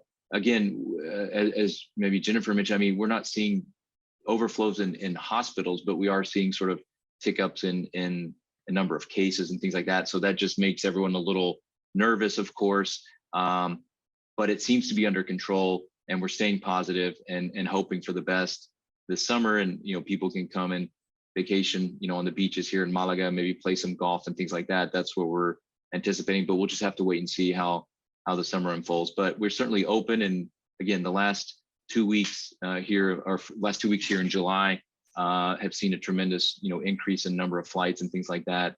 So hopefully we'll see a good perspective there. So, well, thank you all very much for your thoughts and ideas. We are getting to the end of the workshop today, and we'll have two more speakers. We have Misa Lauriel from the European Commission, from DG Growth, will be joining us here shortly, as well as our Deputy Mayor and City Council member for tourism, city promotion and economic development here for the city of Malaga, Rosa Sanchez. So with that, I would like to just take a moment to go back to the mural that we've been working on. I wanted to share that with everyone as we kind of look at some of the things we've talked about today. So maybe hopefully you can see the digital flipboard, our mural here. It looks great. I see lots of you know, comments and things. People have put lots of different ideas and thoughts up there. So thank you all very much. We will of course be sharing this with you later today or tomorrow once we get it downloaded and finalized. But when we look at the categories, we're looking at, you know, how sustainable tourism for a smart future. We're looking at the categories that we're measuring on a broader perspective. So from environmental, air quality, health and well-being, from a social, economic, cultural perspective, these larger categories of what is important to us and what we're looking at when it comes to sustainable tourism. We've talked about the performance indicators. So looking at tracking those larger categories, what are the numbers? What are the key KPIs, you know, key performance indicators that we can look at in order to evaluate if we're on the right track. So we have some good ideas there as well. And then of course, rankings, you know, looking at what are the different benchmarks and ranking and certifications that we can use.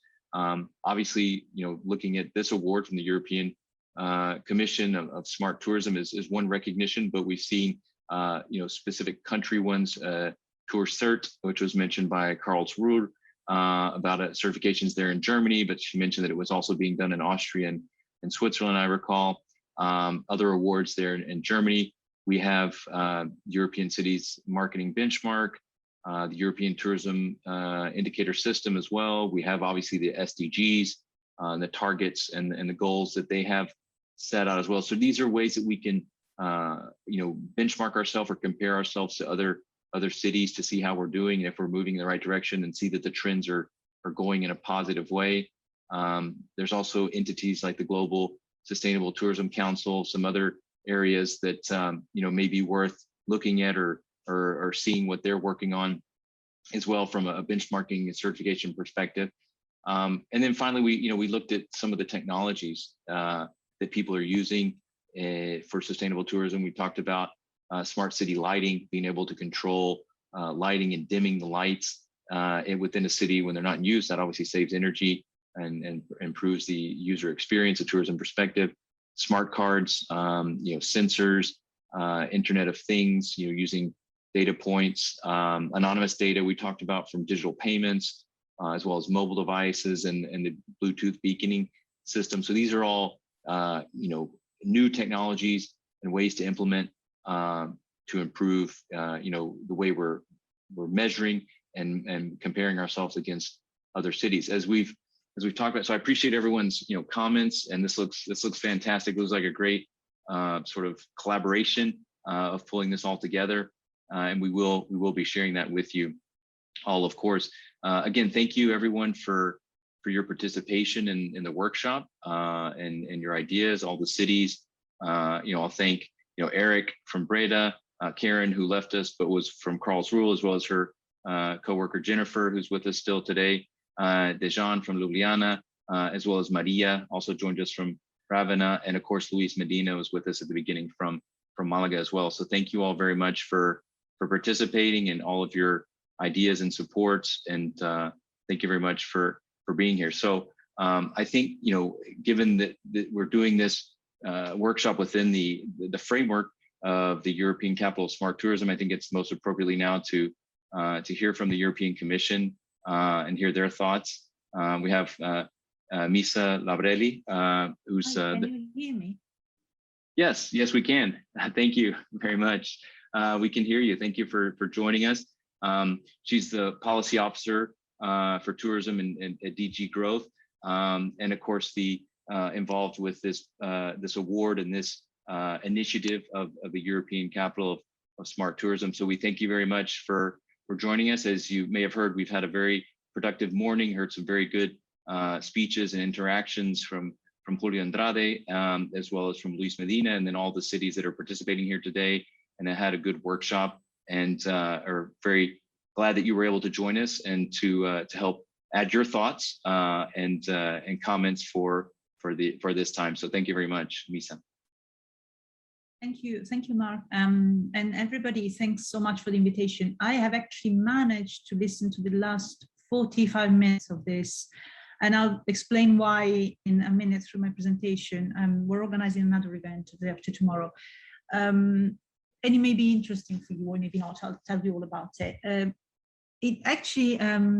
But I'm glad I managed to listen to this past 45 minutes, because what I've heard took me a bit off guard. I did not expect, like, I've just seen the mural that you showed, and I'm sure that you've had it on all morning, and this is the first time I've seen it. So actually my pledge to you and all of my presentation, considering what you put on the mural, is please can you share it with us as well. And let me tell you also why. This is a bit of a sort of head start for the fact that I feel I had a presentation ready, it's right here, but I feel perhaps what you have to say is a lot more interesting than what I have to say, but it's certainly for us. And let me get straight to why I keep saying it. I point here on our policy work. I wanted to tell you what we're doing, which is, and this is normally rather, ethical in a way, and this is what governments want, the parliament want, and what we have agreed to do in the past, in the following months and years. But it is important in this context, and that's why I really, really hope we can see the mural, and perhaps Mark, we can also, if you have, like, I don't know, some conclusions of this event, please send them on, because we have launched the consultation to this new work we have developed the past few weeks. It's a transition pathway document. It's online. I put in the link. I don't know that you can click on it, but I can certainly share it if you want. I can share it in the chat later. And why I say this, and I think it is interesting more than the rest of my presentation for you in this context and after what I've heard, because in this document, with this document, we try, and it's called the staff working document for that, we try to set out what should happen in the next few years to push tourism to the next level, make it greener and make it more digital. And that's why we call it twin transition. It's transition pathway in 2 directions, digital and greener and digital. It's this one here, right? This came out in June. The consultation is open for 2 weeks, 10 days, and it will stay open till September 15th. And I was going through that document as I was listening to you, and a little into brackets, I work in tourism at the Commission and I'm an expert in digitalization. And I'm meeting my hands up now that I could not invite a colleague working on sustainability because she would have been very, very interested in hearing what you have said. But that's why with all this material, I can send it on. Because this document that I was looking at, we set out the scenarios where we want to get in 2030, where we are, what the challenges are now, and then the actors and the roles. So who does what to get where we want to get. And there's a whole chapter on sustainability. And in some of the challenges, I've seen one of the challenges that I've seen, this is more my colleagues that prepared this because I wrote the part on digital. One of the challenges is low involvement on tourism destinations in these sustainability challenges. But from what I heard, not really. So I read this and then look at the mural and it doesn't make much sense to me. There's a bit of a gap. Perhaps we are really not aware of what's going on territory, like on the boots on the ground, because it sounds to me like these cities that you've been talking to and asking, and I've been listening to the past 45 minutes, are a lot more aware of what should be done and what concrete initiatives than we were actually aware of. So here's my pledge. Please go on the link I've gave you this again, and I can send it on again. Please take the consultation and tell us what you just discussed here, transfer it there or ask for a meeting. We're going to have stakeholders consultations all autumn to take this forward. So we're going to have a consultation and they'll close September 15th. And then every topic, we're going to discuss it with anyone that's interested in discussing it with us. So we're giving us some more homework. It's a small team. We want to talk to lots of people, but please do. And I think this is the best contribution I can give to the conversation at this point. I have more to say, and then I will very quickly talk more about what I initially wanted to, because it's about indicators. Tell me if you think this is interesting or you've done all of that work earlier in the morning and I wasn't listening. The reason why I wasn't listening in, it's because we're organizing a meeting on a workshop ourselves on data sharing day after tomorrow. It's about sharing data in tourism. It can have an application for sustainability, but it doesn't have to. What we want, however, when we say digital smart, what we want eventually is for destinations and operators to know how to manage data, to have access to it, and to have the intelligence. So that's a lot. There's a lot of skills, angle to develop. But I thought initially it'd be interesting for you to know what we're doing indicators wise. And this is essentially the first 2 little Eurostat and output. And I wanted to talk to you about that so quickly. And if you want and you prefer that we discuss the transition pathways, I'm more than happy to take questions. So more on the indicators, in case this is interesting to you. It was mentioned, I think, before by Mark. Eurostat is working with the big 4 platforms. They're sending data to Eurostat so that their historical series can be updated with like more more concrete and updated information on bookings and overnight stays. This should happen in the future on a quarterly basis, but now it's a pilot project. There's a backlog, so still working out how to solve it, but the first batch has come in. So we're working out how to make it operational. But it started, and if you want to know more about it, we'll discuss it also on Wednesday, and I'm more than happy again to send you the invitation link. Something else that I thought could be of interest to you is the work we're doing based on this Eurostat project, the work we do it with our research center. We want to set up a dashboard, and the dashboard will be ready only early next year. But the dashboard will try to give some visuals, indicators on these three pillars: socioeconomic resilience, environmental impact, and the tourism digitalization aspect. Because frankly, we don't, if you were to ask the Commission how digital the tourism sector is, we don't really know.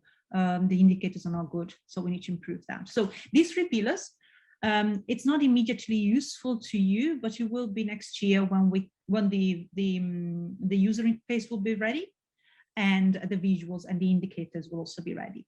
And I think these two aspects for digital are probably what is of more interest to you today. I don't need to go into the competitions because we're here because Malaga won. And so the Smart Capital Tourism competition is ongoing, the Eden competition is ongoing, applications are closed, and I hope that I'm talking to cities that have also applied this year. We'll see. Yeah, and then what I was mentioning that's happening the day after tomorrow, in case you're interested, which could eventually, potentially, well, it will have an impact on sustainability knowledge, is our work on data sharing. What we're hoping to come to at some point is a code of conduct, an agreement, decisions by industry, by stakeholders, on which principles to base our data sharing practices on. Okay, so we're launching this, meaning that we're having as many people as possible in the room, hearing what their doubts are and what they think the most strategic data to share are. Because look, everybody wants more data, but what we have noticed, nobody really has a clear idea. Well, not everybody has a clear idea which data are more important. So that's what we are trying to gather, and what we are hoping it will happen this year, second half of this year. That again, it's a non-binding document, and it will tell us what needs to happen for data to be shared, business to business, business to government, and maybe business to consumers. That I don't know. It really depends on what the destinations will tell us they need, and the industry will also tell us that they need.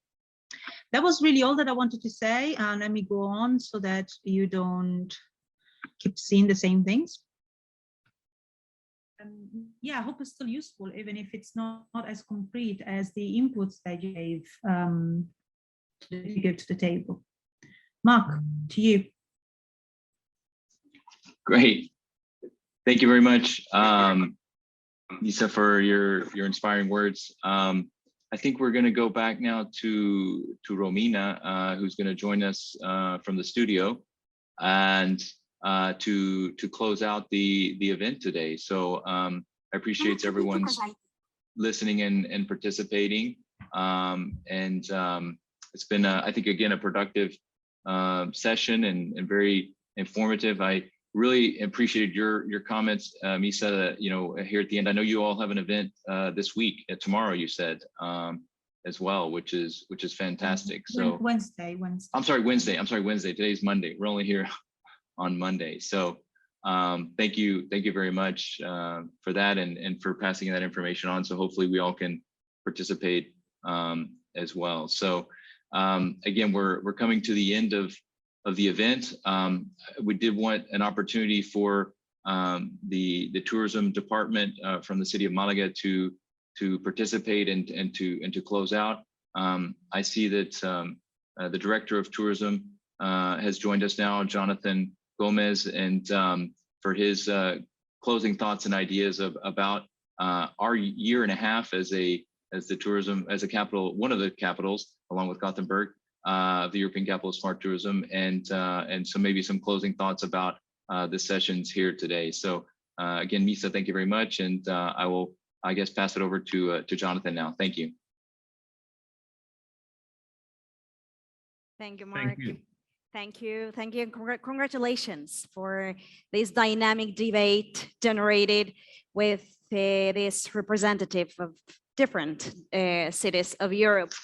Congratulations also to all of those who pitched their city's experiences, ideas, and goals. It's such an honor to put the finishing touch with you now to this workshop. It has been a great workshop, intense, so helpful, and I hope it has been profitable, David, for all of you. Hope and wish all your cities can take soon and quick the path of recovery. And why not? Looking forward to meet you again here in Malaga. Here we'll leave you with some videos of Malaga City in order to know better our city. But we will not say goodbye without telling first, giving a big thank to all our staff of Bazaar Tinasta. Thank you. Without you, we couldn't be here today. Thanks to Jonathan Gomez, Director General del Área. Jonathan Gomez, the staff is telling me that Jonathan is here. It will be with us. Hello, Jonathan, to put the final touch, the finishing touch of this workshop. Hello, Jonathan. Hi, hello everyone. Thank you very much, Romina. Thank you everyone for having joined us today. I've been enjoying so much the event from the very first beginning. Thanks, Misa. Thanks, Jennifer. Thanks, Eric. Thanks, everyone. Since it was very insightful, honestly, thanks to all the colleagues from all around Europe that has joined us for this wonderful workshop. It was very insightful in terms of how to collaborate and how to upgrade the sustainable tracking and sustainable measures in all of our cities. So I want to thank you all, and also my colleagues, Luis and Julio, for everything they have done today in this forum. I think you all will agree that we gather some valuable information and talk about some interesting ideas. Hopefully, these points discussed today will be beneficial for all of us. And as mentioned, we'll be sharing the conclusions of the workshop with you all very soon. Well, we are approaching to the end of the Malaga designation as one of the European capital of smart tourism with Gothenburg. And I want to thank you all for all these months that we have collaborated together, and all these months we've been working in online workshops unfortunately, due to the pandemics, we were not able to meet as much as we would have loved. So it's true. We still remember in the award ceremony in Helsinki on the evening of October 2nd, 2019, when they announced Malaga and Gothenburg. Wow, time flies. But unfortunately, it flew with this situation we have all suffered. So I had the opportunity to learn from all of you and all the projects you mentioned, and obviously this year was unique, but we all shared that this is an ongoing path that we will continue working together. We will continue working with the new capitals coming up in the next year, and the new cities that we are looking forward to welcome them on board of this interesting club, if we can say that we have created of innovation and smart application of best sharing practices. So I want to thank you in the name of the mayor and the tourism councillor that she couldn't join us because last minute term she had to attend here in the city. But we are working very hard in our city. We're attracting a lot of smart companies to our city. We try to reflect our strategy, the strategy of a smart tourism city to this city. And you know that we are part of some innovative ecosystems in Southern Europe. One concrete called Malaga Valley, which is compressed with high-tech companies, startups, universities, R&D labs, investors. So we are building up an ecosystem around the smart tourism and around smart technologies for being applied to the cities that we will love to share with all of you as soon as we are reaching different stages of the project. We want to thank you to all the companies located in the Spanish Digital Content Hub in Malaga, which is one part of the Malaga Tech Park in our city. And we've been done a lot of things during this year. We emerged from this pandemic, as I mentioned to you, looking forward to the future. But I want to ask you to trust on Malaga, since we will continue to operate like a startup mindset, quite quick, agile, and willing to test new ideas in all the pillars of the capital. Our goal of all of us is just to recuperate tourism activity in a sustainable way after this pandemic. That's why we drafted this wonderful workshop we've been enjoying. And I would like to thank my team at the Malaga Tourism Department, Javier Ortiz from Sexta Planta, Romina, thank you very much for your wonderful contribution as always, and Federico and Javier from the Bazar tech company for the support and the production of this event today. And well, just I hope you all have found this workshop as informative and useful as we did. Thank you again for all of you for sharing your time during this morning of July with us. And well, hope you see you soon, hopefully in Malaga. You are all invited to come to enjoy our city. And please count on Malaga on everything we can do for the rest of our designation as a European Smart Capital for the couple of months until September, and for the future, of course. Thank you very much, and have a nice day, you all. Thank you, Jonathan. I promise now we are entering into the final stretch of our workshop. Thank you to everyone who participated today with us. Thank you to the staff who made possible this workshop. And now we are leaving you with some videos of Malaga City in order to know it and to figure out why Malaga deserves to be the capital of European smart tourism. Thank you. Be happy, be careful, and happy summer. Welcome to Málaga. Located in the heart of Andalusia, directly on the Costa del Sol, and with 300 days of sunshine per year, its name keeps its promise. Surrounded by beaches, white villages, and natural parks, Málaga is a dream destination for those who favor outdoor over indoor, a view with danger of addiction. And if you do get drawn back to the city, check this website for alternative routes and avoid overcrowding. See you in Málaga, European Capital of Smart Tourism 2020. Welcome to Málaga. In football, others might be better, but Málaga is a paradise for golfers. The Costa del Sol is not called Costa del Golf for nothing. The unique environment of mountains and sea also makes Málaga a hotspot for hikers, climbers, and all water sports fans. The app Aforo Costa del Sol gives live information on how well visited a beach is and even reveals the water temperature. And for a different kind of cooling off, hit the slopes in the Sierra Nevada. See you in Málaga, European Capital of Smart Tourism 2020. Welcome to Málaga. As the birthplace of Pablo Picasso, Málaga is dedicated to art. And with the Soho Málaga Quarter, it has a unique space for its artists. You can visit over 30 museums in the city. The easiest way to do so is the Málaga Pass. Simply order tickets online or via app and avoid queuing. This helps museums to regulate visitor numbers and ensure your safety. Enjoy culture, history, and art. See you in Málaga, European Capital of Smart Tourism 2020. Welcome to Málaga. Numerous sites like the Alcazaba or the Castillo de Gibraltar remind us of our city's history and bring visitors from all over the world to us every year. Many digital services help them to make the most of their visit. One is Victoria la Malagueña, the chatbot of our city. Like a real city guide, it provides background information on famous sites, facilitates orientation, and informs about opening hours, securing a safe and comfortable stay. See you in Málaga, European Capital of Smart Tourism 2020. Welcome to Málaga.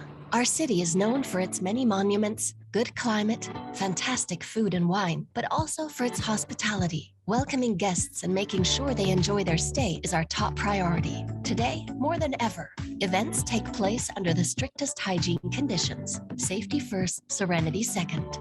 Many digital services simplify your visit and hopefully ensure unforgettable holiday moments.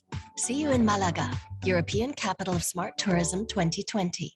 Welcome to Málaga. We are proud to be a popular tourist destination throughout the world, and we want to keep it that way. Thereby, nothing is more important to us than the safety of our guests. That is why hotels, restaurants, and retailers are committed to strict hygiene measures. They also apply when it comes to public transport. Let's stick together while staying safe. Together, we enjoy a Málaga that is better than ever. See you in Málaga, European Capital of Smart Tourism 2020.